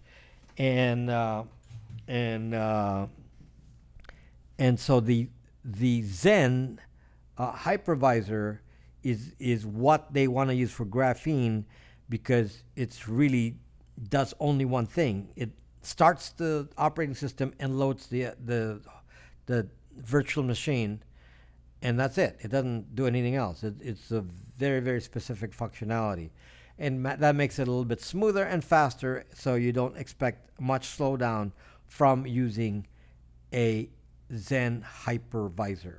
So that's, and you can, Zen hypervisor can be used on Linux. So, I could use Zen on my servers. I do not use Zen, but I could.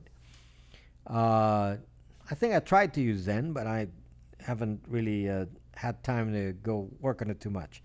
Anyway, that's what they plan to do with Graphene, is load a hypervisor like Zen to run Android. And by having the separation, then the Android can't have direct access to the hardware. This prevents Android from seeing the hardware. So if an app says, I want to use the location Wi-Fi triangulation features of the Android phone, the code that they put in, before Zen will say, well, we don't have that feature. It's not available. So then the app cannot get in there and go reach in and grab special location information. So that is blocking the privacy firmware insults by software. Okay, kind of complex explanation here, but I'm just trying to make sure you understand that. So that's what that's all about, the Zen and the Graphene. Again, Graphene is a very interesting project, but we're years away from seeing that come to something. If they succeed, they may not have enough money, but they have funding, they said, to go forward. So we'll see. Okay, let me now read the comments from Andrew. The depressing part about the use of cheap labor is that an iPhone could still see a respectable profit at current sticker prices with U.S. wage standards. Apple just insists on outrageous margins. Yeah, this iPhone cost me $1,300, which is, one of the reasons why I don't feel like getting another iPhone. It's like, this phone is paid up. Do I need another iPhone? What's so special about the iPhone that I need? Do I need a bigger screen? What do I need? I don't need anything anymore. So I want to just get a different phone. That's why I went with Librem 5, because it's, from a project point of view, it's like having a Raspberry Pi, and I'm going to enjoy it. Can you create a team and create a phone or custom Linux Android OS? Yes, Cosmic Solstice, but I will run into the same issues like LineageOS, saying, how do you stop the firmware? How do you stop? I don't know who Cosmic is. Okay, how do you? Graphene works with pixel only. Yes. So how do so the problem is, since the firmware is the one responding to the if your code can access the firmware, you put a call to the OS responds, sends it to the device driver sends the feedback, then you're kind of zocked. You're kind of zocked. Why would you do that when you can run it in Linux? Oh, make a phone. Well, that's what Librem 5 is doing. They're making the phone. It's kind of a big project. It took them years to do it. And even with Librem 5, the first version is going to be way behind on iPhone and Android in capability. It's going to be behind. But it'll be better than our BlackBerry Bolds. It will be better than a BlackBerry Bold. For those of you who are interested in my security system, yeah, you do have to have a Brax account, because this is actually going to feed you the alerts on Brax. So the free notifications and all that. I'm going to make another app for it. But in the meantime, the notifications for this, you can see it actually says Brax on it. It says Brax Secure Net.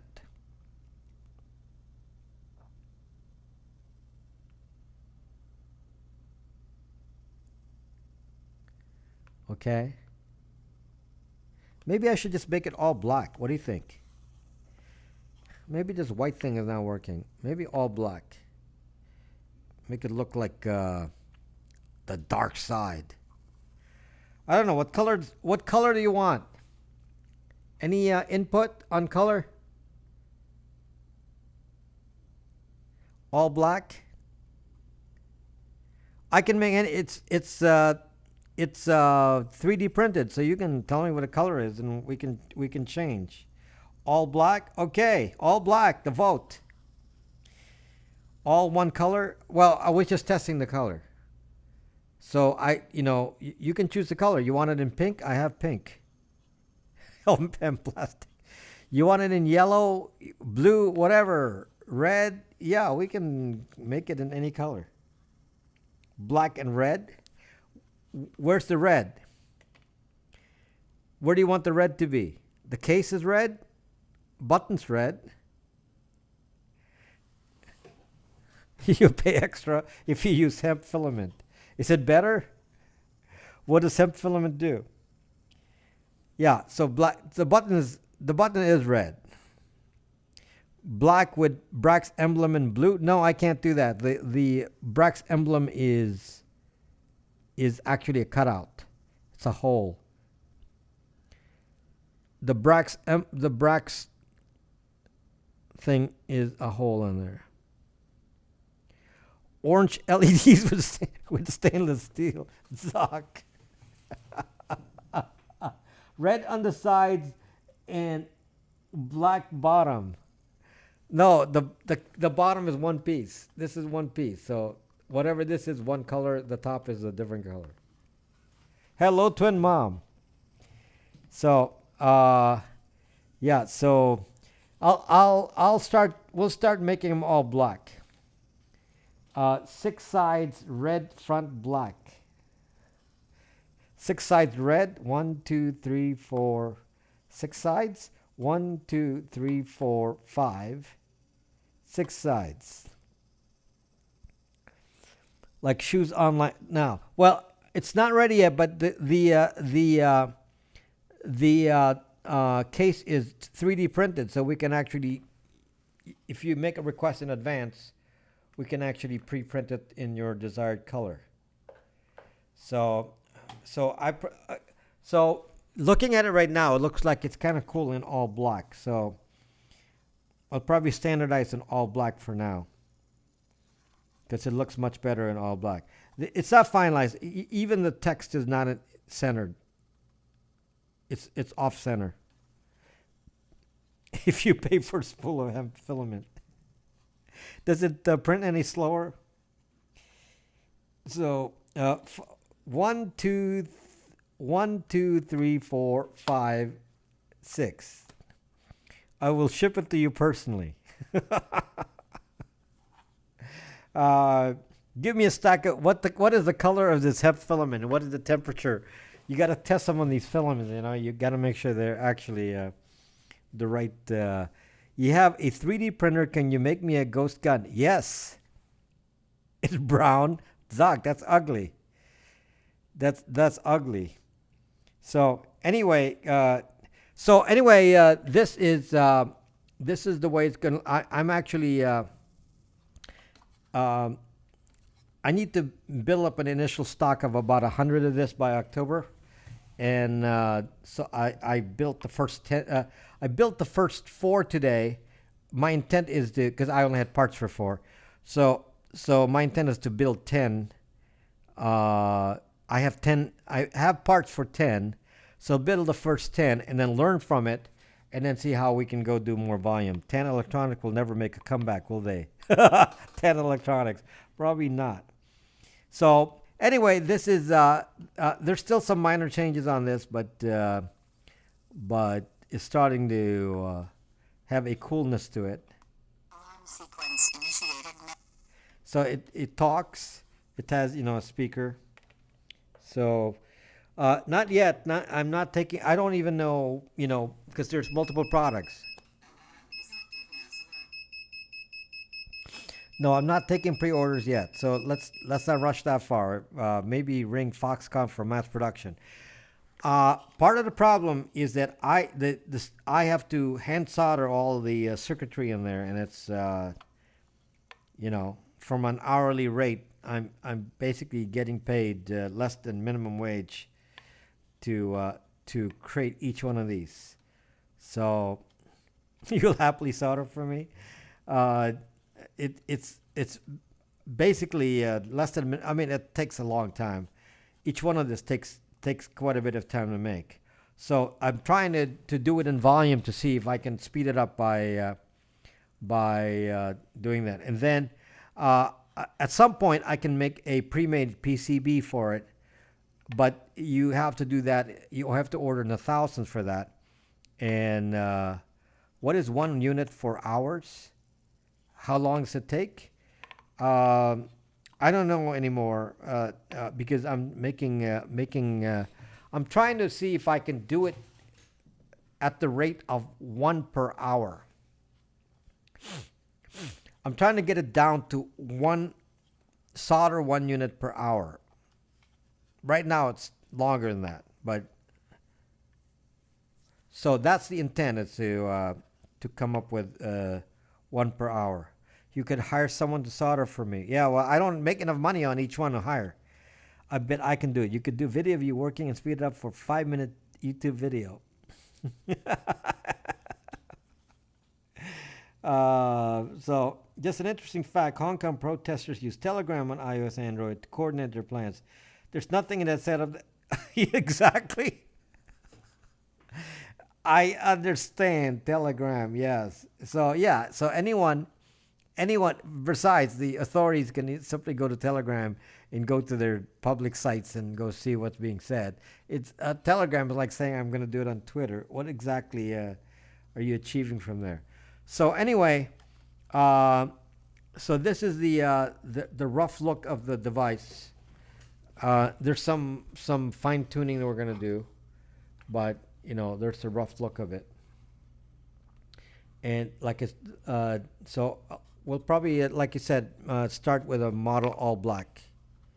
So I'm going to start with all black. But if you want a custom color, and I have the color, then just tell me and I'll make the color for you. Because it doesn't, I don't really care what the color is. So we just have to, when we're doing it anyway, we can change the filament. So anyway, if anything, this is the problem, because each one of these cases take 14 hours to build. 14 hours to build a case. So at that rate, we can only do 1.5 a day. So how the zuck are we gonna make 100 of these? I don't know. That's the problem. So that is a problem we have to, yes, solve. You can't do it with a faster printer. You need multiple printers. Multiple printers. So that's, there's Maggie. You could just order, yes, I could just have somebody print it for me. It will raise the price though. It'll cost me more. Not raise the price, raise the cost. So I may do that for filler if I can't produce if I can't produce enough, then you know, a third party can print it for us. So if I don't do it on, you know, all of them, then we can recover some of the cost. But anyway, this is kind of an unusual project because, you know, who does radar in your house? This is kind of unique. And this combined with our camera system, the camera system is much more elaborate. And, you know, there's an example of the camera system with high resolution video. Dancing across the scope. I've seen the ones trying to be subtle but aren't. So anyway, yeah, I'm planning on making the first 100 of this by October, and then hopefully we'll see how that goes. You know, if we sell enough of these, then I will plan on, you know, just do plastic injection and hire a company to make the case, and then make a PCB for it. So you know, right now it's handmade. Handmade. Looks like a serious box. Yes. So this is a handmade alarm system. So handmade Brax. It actually even says Brax on it. It's handmade. If you can read that, it says Brax on it. It says Brax Secure Net. I know it's not centered. That's part of what we have to do is center it. But it says Brax Secure Net, and it has status lights on there. You can see there's like lights on the inside and so on. And you can plug in a speaker if you want it to speak up loudly so that intruders will hear it. For example, like this. Initiated.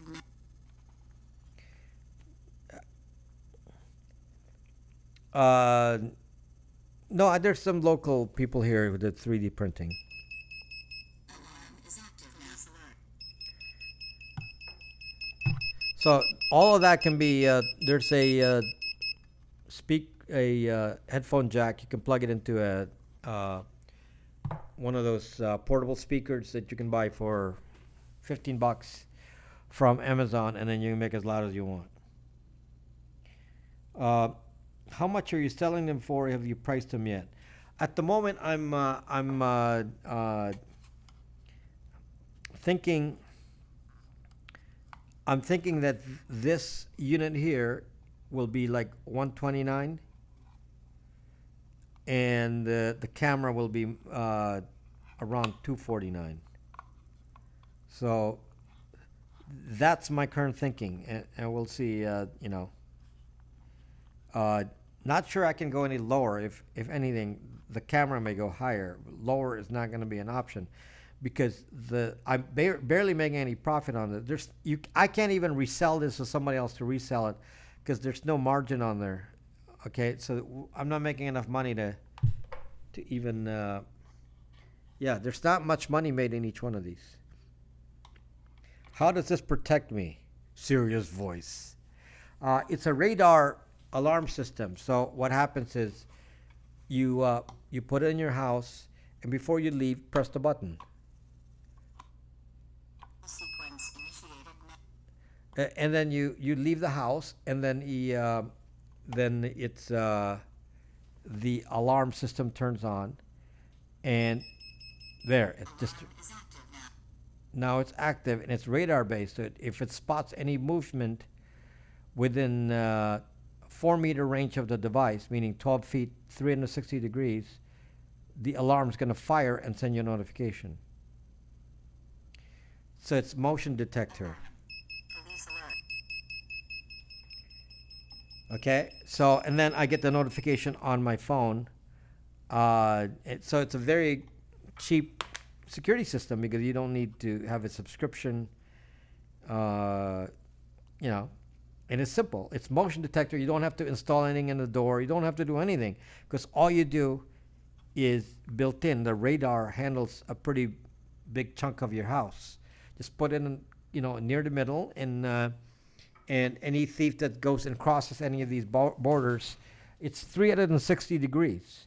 So, some of these motion sensors have a very narrow range. This does not. It's 360 degrees. So okay. So anyway, that's hopefully people will want it for Christmas because it's gonna be a pretty nifty little gadget, and then you can have it to set to auto renew, to auto reset, so that it just keeps, you can set it to run forever, and then anytime it fires, it just resets and then fires again if it detects any motion. And then you can, you can set it to do not fire between a certain time range when you're in the house. So you can automate all that, so you don't have to worry about it. Say, okay, don't fire between the alarm doesn't fire between 6 p.m. and 10 p.m. because we're running around in the house and we don't want the motion to detect. And you say, after that, if I'm asleep or I'm not out of the house, I want it to fire. It will do that. You get a notification on Brax. You can have the option for texting, and if you are on, if you have the video, you can get the live video on the camera, or if you have a subscription, you can have the live video on Brax. So all of the above, you can do anything, and it's secure, cyber secure. There is no way to control this device from on the internet. There's no way for somebody to access your camera system unless from the internet. It's not accessible on the internet. Yeah, the arming switch is the red button. Now, it does not need a fob to turn it off, because I could build in a fob so you can turn it off. I have another version that I'm working on that has that, but that's not really necessary because it doesn't really call anyone. You're not on a subscription with a monitoring service, so no one's going to get called. It just sends you the notification, and you can choose to ignore it. Is the radar a sphere or a circle? I'm going to say it's more of a circle.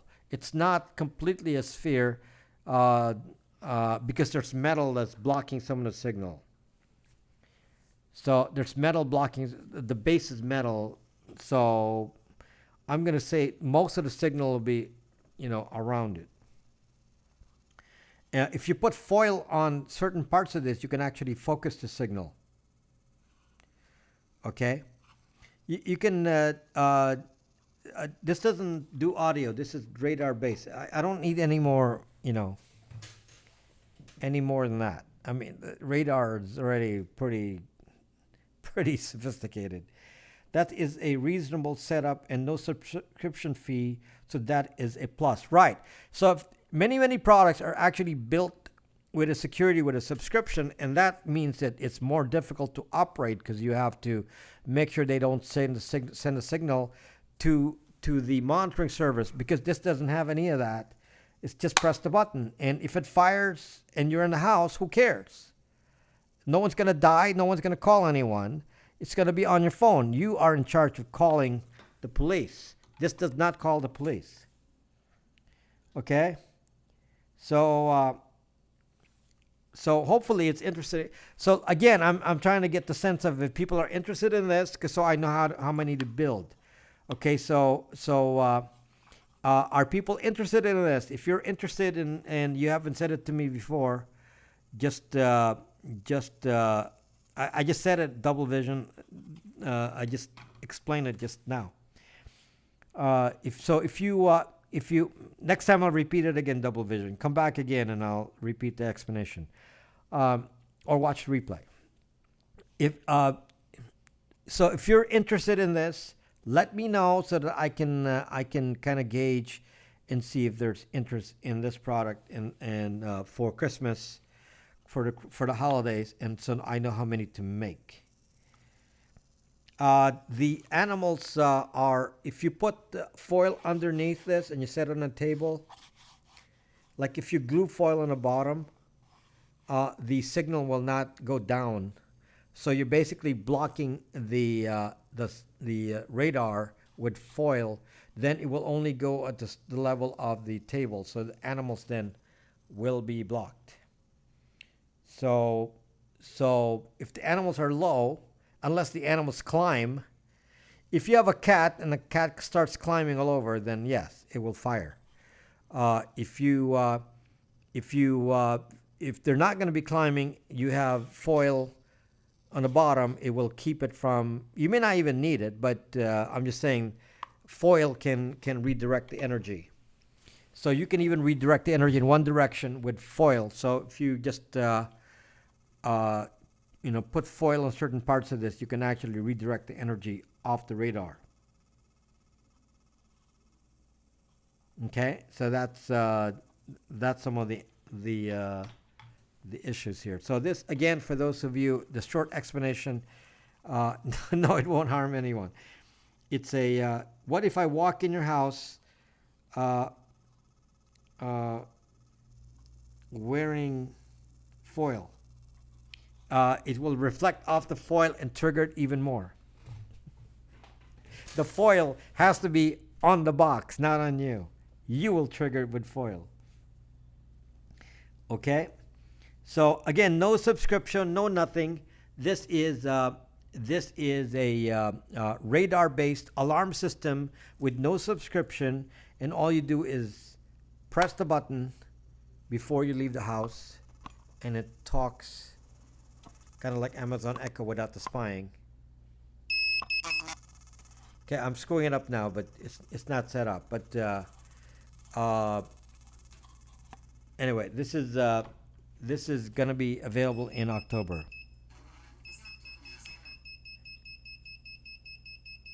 Button should light up when armed. There are LED lights all over the place. When it's armed, the LED light is visible. Maggie, I just did. So it's a radar detector. Radar.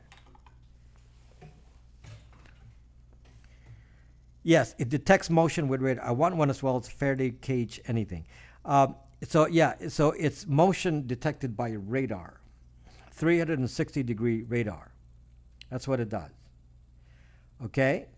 360-degree radar. So if you put one on your house and an intruder gets in the range of the radar, which is around 4 meters minimum on each side, then they will trigger the alarm. If you had animals, you could put a chip on their collar so the device recognizes them. No, John, the microwave cannot distinguish that. It is microwave. I think I saw it in a movie. This is not tracking you by RFID. This is just radar. So, can you tell radar not to spot something? No. Yeah, motion detectors are usually based on infrared. So you detect it by body heat. The motion detectors are not 360 degrees. Motion detectors are directional. They often have a narrow range, typically no more than 100 degrees, maybe even less range. A microwave radar is 360 degrees. So you can approach it. It's non-directional. You can approach it from any side. Okay? Just simplifies it, because otherwise you have to mount a motion detector in a particular corner of the house, and then you have to point it where the sensor will catch. Why not 4IR safer? No. If you have a fish tank, make sure it is in the basement. I don't think a fish tank is going to make any difference. It would be great in an apartment, a house, maybe anything could. It would be great in an apartment, a house, maybe anything could set it off. No. No, it doesn't matter if it's set off. It doesn't call the police. As long as you know what set it off, then there's no issue. How many feet wide is the detection? That it's 4 meters, 30 degrees around. 4 meters in a 30-degree circle. I mean, in a 360-degree circle from the device. Yeah, and besides, they're too small to trigger. Meaning, I'm going to tell you right now, if you wiggle a finger, it's not going to trigger. What is the transmit power? I don't know. It's not strong enough to worry about. It's very weak. I mean, the device is only 5 volts. Come on. So what is it going to do? No, it's 5-volt device. The transmission power is very low. So would it be? It's not adjustable. It's just 360 degrees. You do not like it with a mouse. In case it leaks when it fires radar waves, basement is safer for fish. I don't think the fish will mind the radar. Besides, the radar does not cross water. Okay? The radar does not cross water. So it's stopped by water. Night eyes. So anyway, any interest in this? I just want to gauge if there's interest, and I'll know how many to make. So I need to sell a lot of these to make a profit because it's really, really expensive parts in there. So megawatts. Don't have a pond. Yeah. So So just give me feedback here or any other platform. So if I break in soaking wet, it won't see me. It will see you just fine because it's moving water.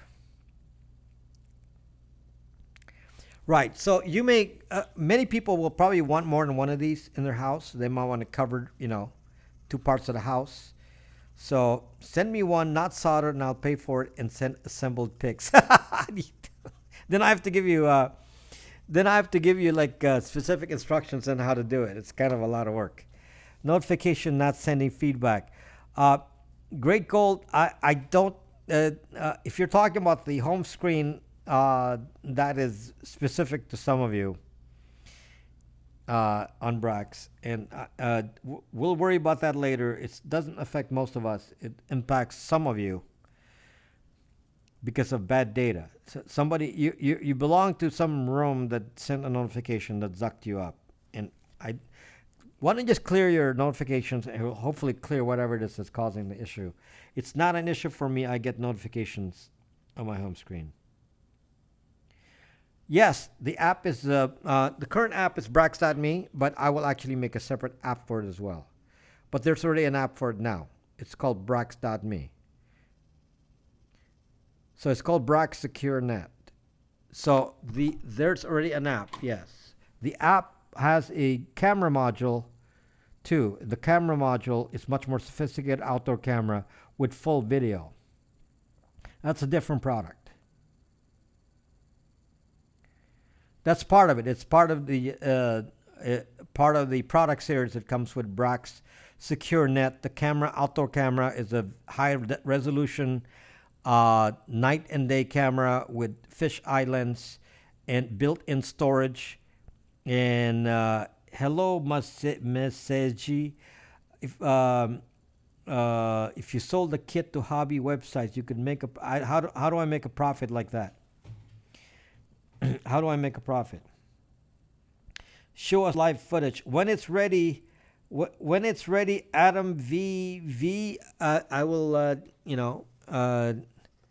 will let you know. It's not ready yet. We're still finalizing the case, and I'm building a few now. And then software's not finalized yet. I'm a few days away from finalizing the software.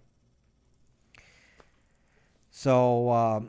We'll need like a crew of people to make them. I mean, in order to make money, we're gonna have to sell like a lot. And unfortunately, it has a Raspberry Pi in there. So So you can tell just, from what's inside, the electronics are already expensive. So yeah, so which website are you talking about? I give cancer patients cannabis in the form of RSO. What is RSO?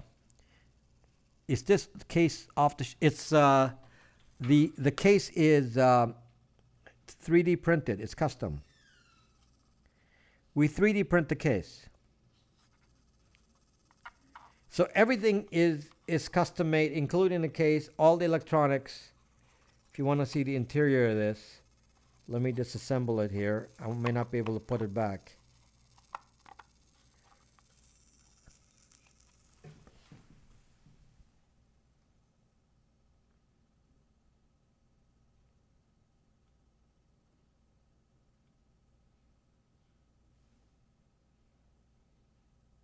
Okay, so there's a lot of parts in here. Closer.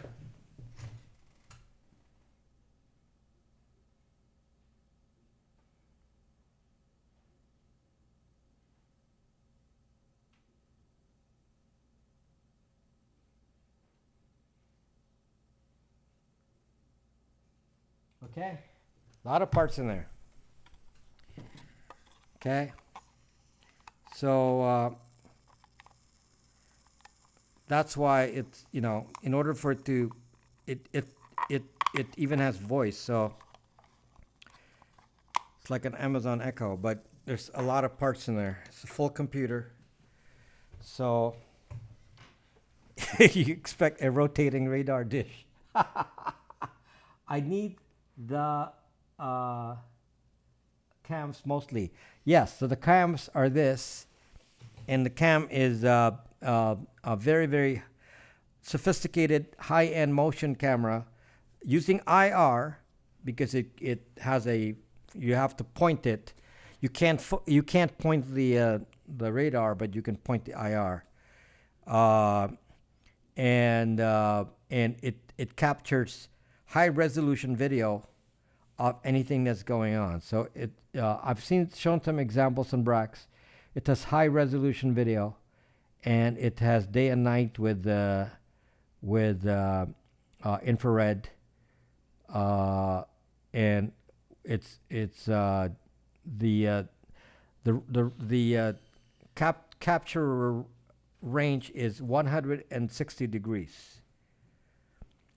Okay, and then it can send your videos to Brax.me. So this is an example of video that was sent to Brax.me, and it's very, very detailed, because it's sending 5 megabytes every event, minimum 5 megabytes. A pace. Not tiny paste. They still make that. Okay, so anyway, so I have combined it with a Roomba, and it covers all the bases. We can put a robot that roams around, but you don't need to. The radar covers a big area. So this is going to come with other sensors. Pace is a Jaguar. Maggie, come on. Pace is a Jaguar model? Never heard of it. Strictly Wi-Fi or RJ45 also. We're going to release a version with an open box so you can do RJ45. It's sealed right now, but yes, you can do RJ45. Thanks, family. Hope no one needs me here. Thanks, family. Hope no one needs me here. iPace. Why would they call a Jaguar paste? Please add red eye from Terminator or like HAL 3000. You mean that's not enough of a red eye? There's already a red eye in there, and there's already red and green lights on there. It already has a bunch of lights on there. I need that. Ask for more info. RSO is cure for cancer. Yeah, what does RSO actually mean?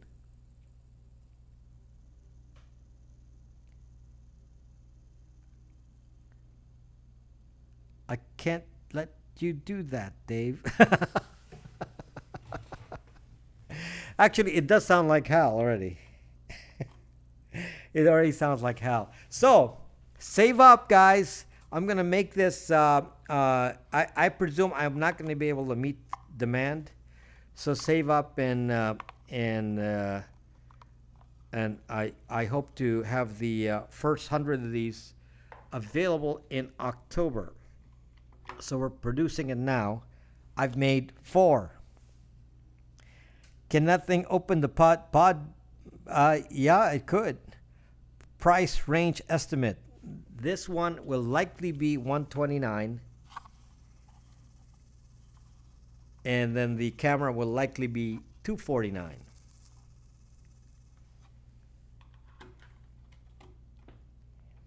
How much is the VPN Tor router box? That's 149.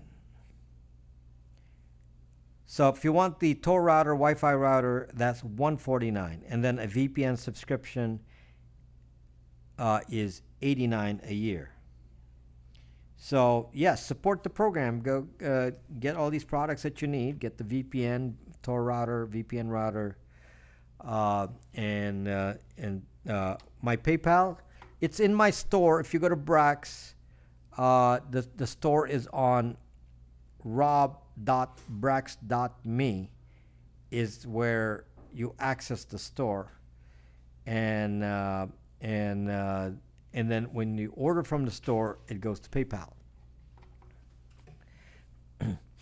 That way you have to go do it online because it's automated. Jaguar I-Pace is an electric car. I see. Why do they call it a Pace? You know what a Pace is, right? The little GM car from the old days. Can I order an unsoldered kit? Yeah,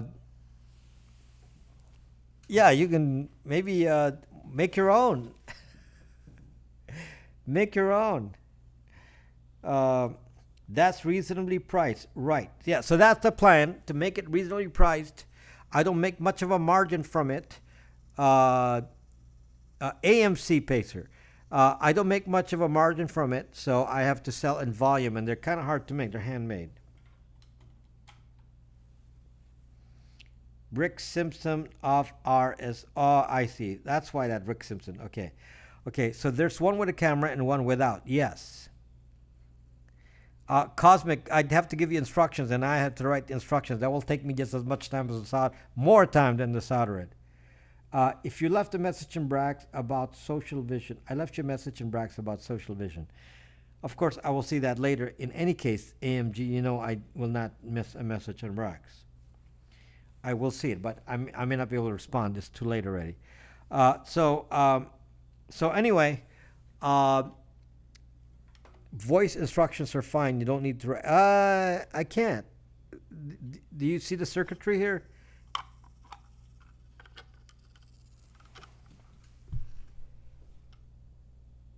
I mean, I have to actually diagram that for you.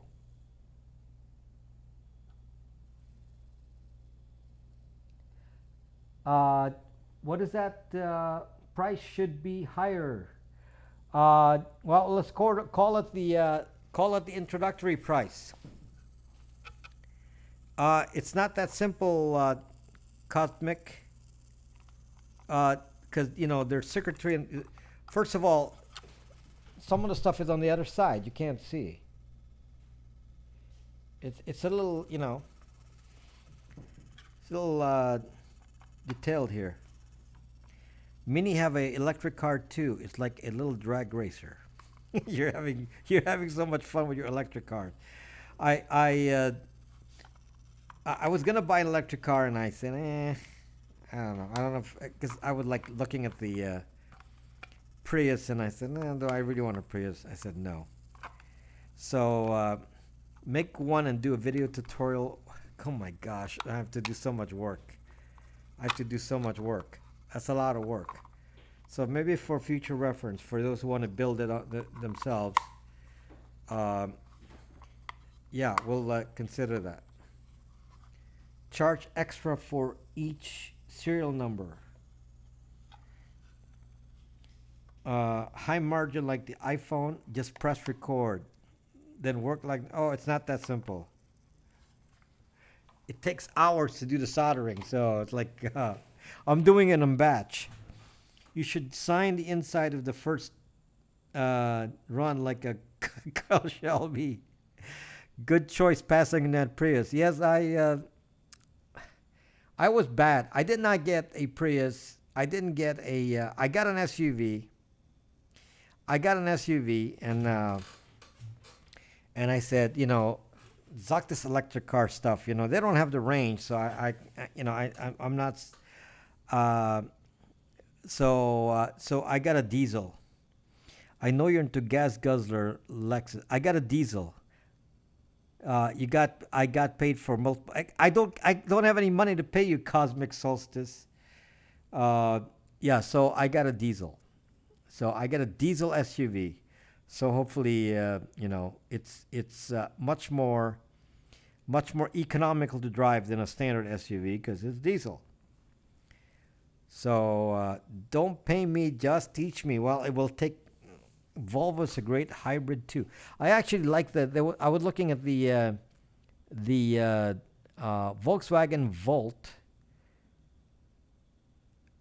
E-Volt, the electric car. The problem with these electric cars is they just don't have the range. So it's like it gets too expensive. And I said, I really want to pay for that. I just bought a diesel, likely my last one ever. Me too, Simon. I don't think likely the diesel will last me longer than my lifetime. Yes. I do not have a Tesla. So maybe if you buy enough of these, I'll buy a Tesla. At the moment, I can't afford one. So no Tesla for me. So sorry. Good for you, bro. Don't let your neighbors guilt you of something useless. Yeah, this is California, They're like gonna guilt you into getting a Prius. And I got into the Prius and said, this is a piece of shit car. I looked at the inside.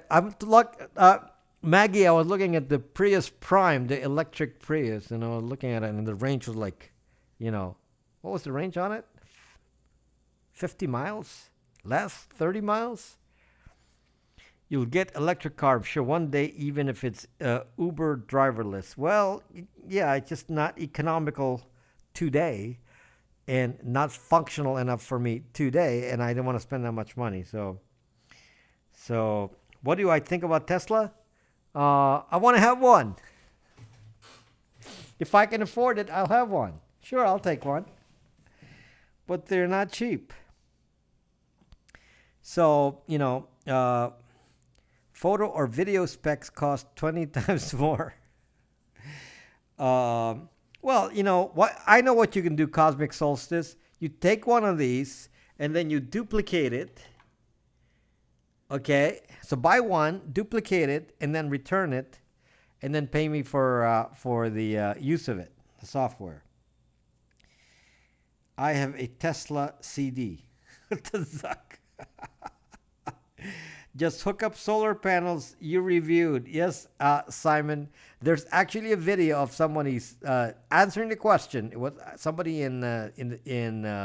someone in Scandinavia, and the question was, can you run a Tesla with solar panels? And the answer is no.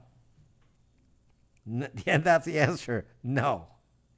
So, yeah, and you can drive a truck behind it that has solar panels, and there would not be enough power. So, yeah, I'm not trying to change anything, just being helping to save time soldering. That's all. Solar Tesla would have very little chance. Yes, because the amount of power needed to power a car just shows you that the power in your car is enough to power your house. The power in your car is enough to power your house. Teslas are ugly. Which Tesla are you talking about? I like the the the the Model 3, the little one. It looks pretty cool. I want to see more of these in people's houses. Okay, so anyway, we'll think all about that, Cosmic. I got a lot of work to do here, so I'm sure next week this will be in a final case with final software, with some actual live units. So by next week, I'll make sure to actually demo it in real life, because this still has some. I'm working on the software, it's not finalized. So I don't like the SUV Tesla. Kind of big for an electric car. People who can't afford Teslas say they're ugly. uh, yeah, I like Teslas. I just can't afford one. So I decided that since I can't afford a Tesla, I'll buy a Mercedes. So somebody will say, well, your Mercedes is not much cheaper than Tesla. Well, actually, Tesla is still more. Tesla is more. So Mercedes is cheaper. So yeah, I'm not sure. I'm not sure I can afford that little bump. That besides, there are no leases on Tesla. Of course, it's more. Depends on which Tesla you're talking about and which Mercedes you're talking about. So I want to see the vacuum tube thingy, but only on a video. Maintenance fees are almost zero for Tesla. Oh, I don't believe any of that. Don't believe any of that. Maintenance fees are almost zero. Mercedes is ridiculous maintenance fees. Repair fees. Oh, no leases. Why? Because they don't have a dealership. Volvo SUV electric are cute. Is that like a woman's opinion, Maggie? Women's opinion? So anyway, we're staying up late here. So yeah, you go to Tesla and they say, yep, no leases on our, no leases. You got to pay for it in cash.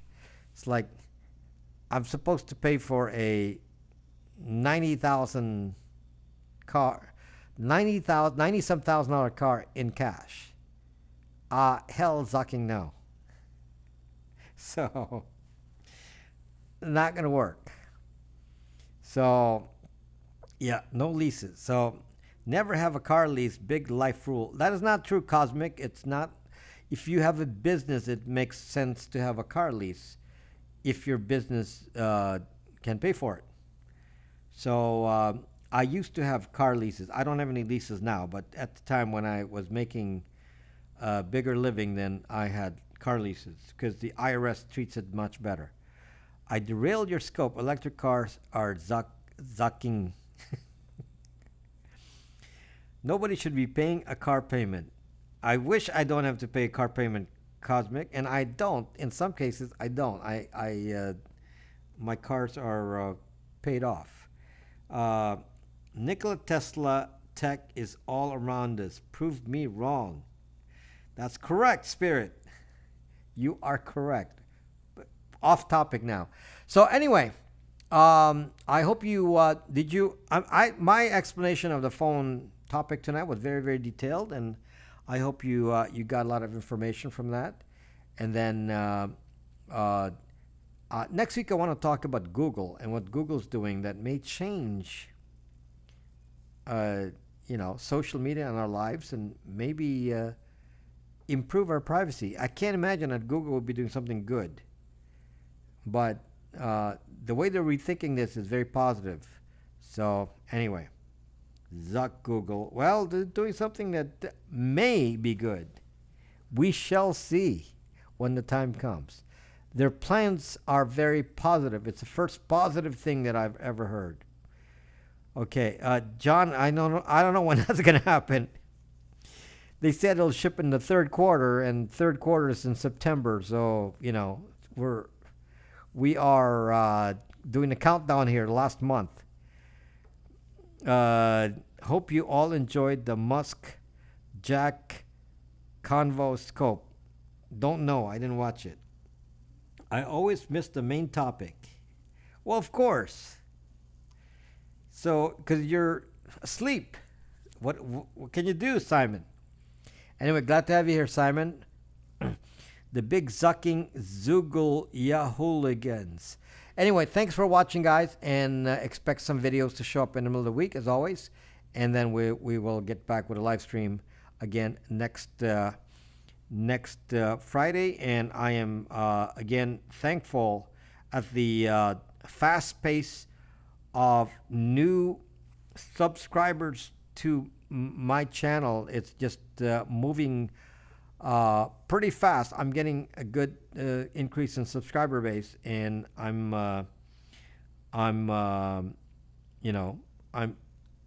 it's exciting. It's exciting that the my channel is finally getting attention. So I'm shooting for 4,000 by the end of the year, if we're lucky. Otherwise, it'll be 3,500.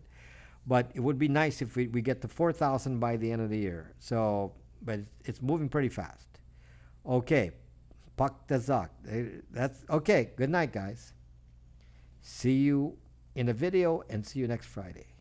Bye bye.